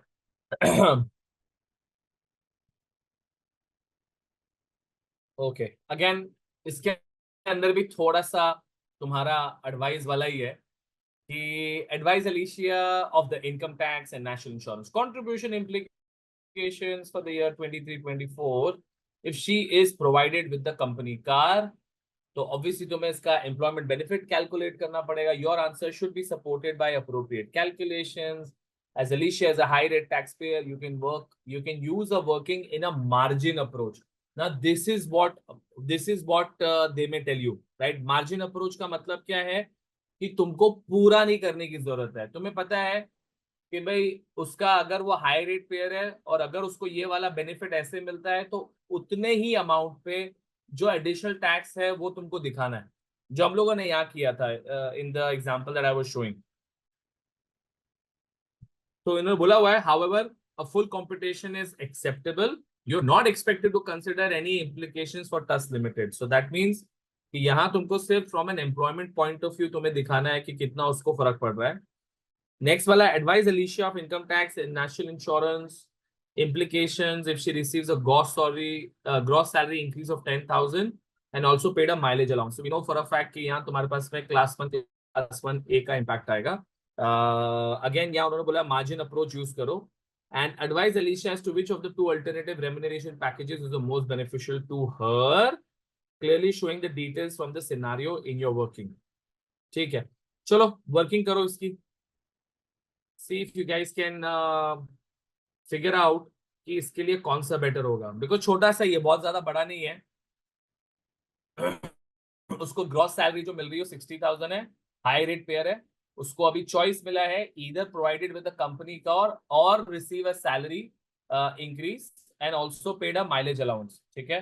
So regardless of alternative, Alicia's new remuneration will take effect from 6th of April. Now company car alternative में क्या है, it will be high powered 22,400 की retail price है, 52 grams है, will not provide any fuel. So तुम्हारा fuel benefit नहीं है and she will not run a private car. तो इसमें कोई तुम्हारा आगे वो साला सदद नहीं है. And then Alicia will receive an annual gross salary increase of 10,000. Will also pay Alicia a mileage of 45 pence and when she uses a private car for business journeys and she will drive 8,000 for her duties. अच्छा easy question है, करके देखो. चलो एक अच्छा revision हो जाएगा car benefit का. आंसर आ रहा है कुछ कि ए में कितना आएगा खर्चा, बी में कितना आएगा, कौन सा बेस्ट है? Yes, sir. हम्म।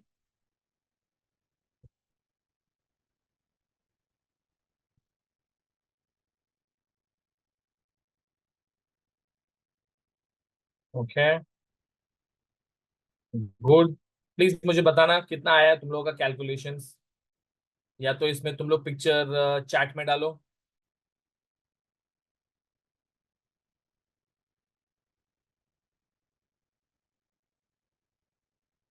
ओके, इनकम टैक्स लाइबिलिटी 1344 है, 4000 income tax liability, 200 NIC.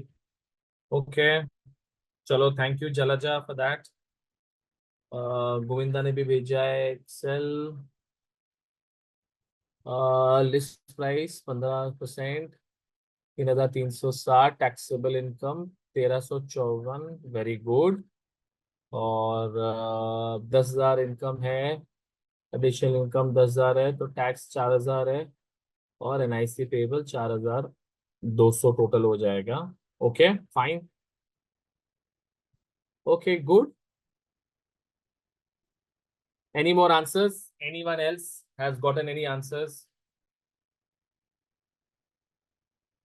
मोक्षी, Margi, Mansi, Muskan, Nirav, रेमेन, वैष्णवी, प्लीज देखो अपने अपने आंसर्स भेजो। Okay thank you. हाँ वो समझ में आ गया मुझे, एनआईसी और टैक्स मिला के 4200 आ रहा है, दैट्स ओके।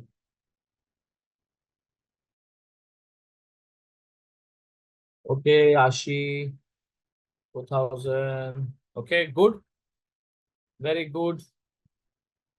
बाकी भी प्लीज अपने आंसर शेयर करो, या अगर नहीं आ रहा है तो हम वैसे भी साथ में देखने वाले हैं इसको।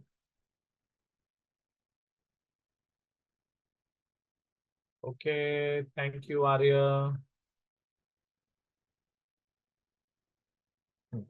ठीक है। ओके थैंक यू दृष्टि।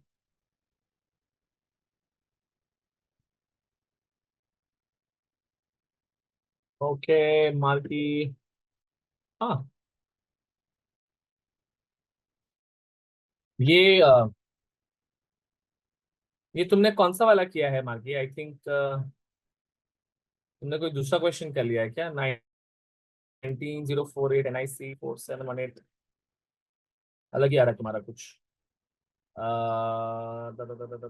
Benefit. Okay good, thank you Mansi. मार्गी आई थिंक तुमने कोई और क्वेश्चन किया है क्या? I think you must have done something else. Alicia वाला करना था। अच्छा ओके फाइन, हाँ फिर मिस्टेक करिए कुछ। चलो साथ में एक बार इसका सोल्यूशन देख लेते हैं। Okay okay fine, no problem no problem no problem, साथ में इसका सोल्यूशन देखते हैं। सो ऑब्वियसली देखो, बहुत सिंपल है। अपने को करना क्या है, हमको पहले देखना है कि भाई देखो अल्टरनेटिव वन क्या है, या तो उसको गाड़ी मिलेगी, ठीक है, और गाड़ी मिलेगी उसको जहां उसको 22,400 की लिस्ट प्राइस है, तो अपने को देखना है कि 22,400 पे अपने को एम्प्लॉयमेंट बेनिफिट कितना आ रहा है, और उसका अपने को कितना इनकम टैक्स भरना पड़ेगा, है ना। तो अपना क्योंकि ये हाई रेट में है तो सीधा हमने बेनिफिट निकाला, 40% लगा दिया, that is your alternative one. Second, तुम्हारे पास में एडिशनल सैलरी मिलेगी, लेकिन वो सैलरी के ऊपर भी ऑफ कोर्स तुम्हें टैक्स लगेगा, point number one. And you are also getting the mileage allowance, तो तुमको तुम्हारा वो जो माइलेज अलाउंस मिल रहा है तुमको उसका बेनिफिट मिल जाएगा, ठीक है। तो अपने को ये दोनों कंप्यूटेशन दिखाना पड़ेगा एग्जामिनर को। क्या पेज होगा, 350 में भी? ओ वाओ, क्या बात है, not very far. Okay, so the first part was very easy, right. तुमने क्या किया, कार बेनिफिट 22,400 पे 15% लगा दिया, बिकॉज 52 ग्राम्स थी तो 50 ग्राम्स पे 15%, 3360 तुम्हारा आ गया। एंड 40% तुम उस पे लोगे ऑन योर 3360, तो तुम्हारा 1344 आ गया, ठीक है। There are no national insurance contribution implication respect of car benefit for Alicia, क्योंकि उन्होंने बोला हुआ था कि इसका एनआईसी का नहीं देखना है।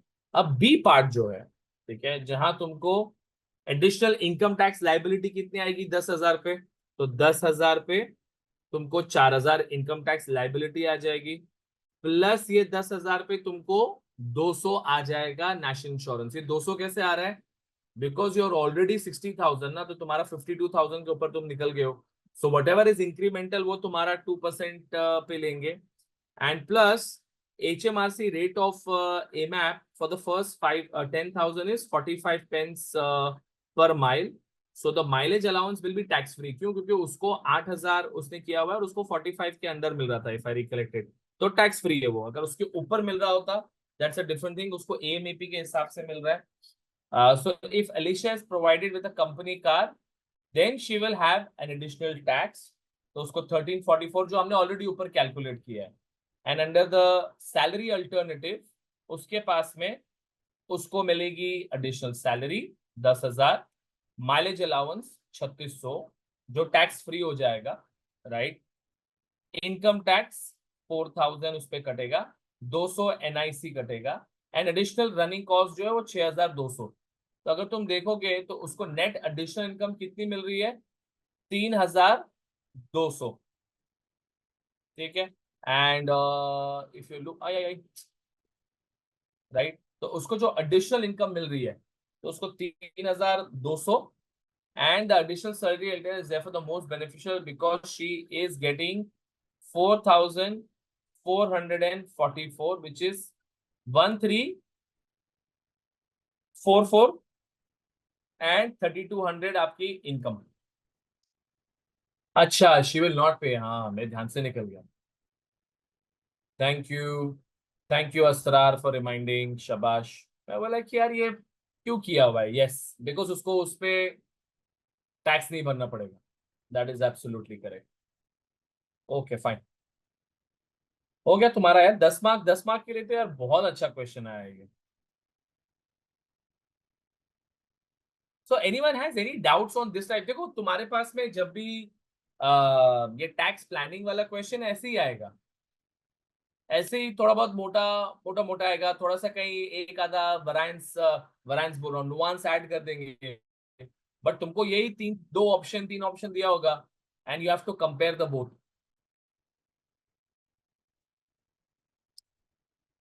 बिकॉज फर्स्ट वाले ऑप्शन में हो क्या रहा है कि उसको अगर अगर उसको गाड़ी मिल रही है तो उसको एडिशनल टैक्स भी भरना पड़ रहा है, but in the second option एक तो उसको ये एडिशनल सैलरी भी मिल रही है और प्लस उसको टैक्स भी नहीं भरना पड़ रहा है इवन दो गाड़ी मिल रही है।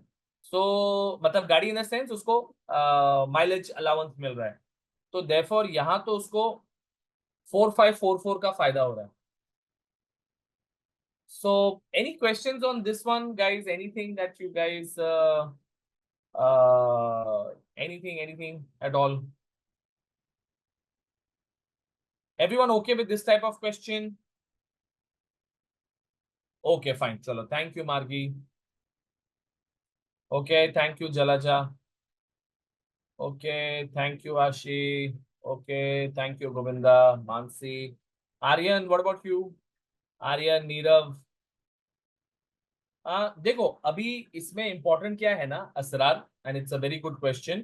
इसमें तुम्हें क्या करना होगा, देखना पड़ेगा कि रिक्वायरमेंट क्या है। अगर रिक्वायरमेंट उन्होंने बोला हुआ है कैलकुलेट, तो तुम्हारे सामने एक्सेल ओपन हो जाएगी और एक्सेल में तुमको पूरा उसको दिखाना पड़ेगा और तुम उसको वहां जो भी तुम्हारा फाइनल स्टेटमेंट होगा एक्सेल में तुम लिख दोगे कि ये वाला ऑप्शन बेटर है।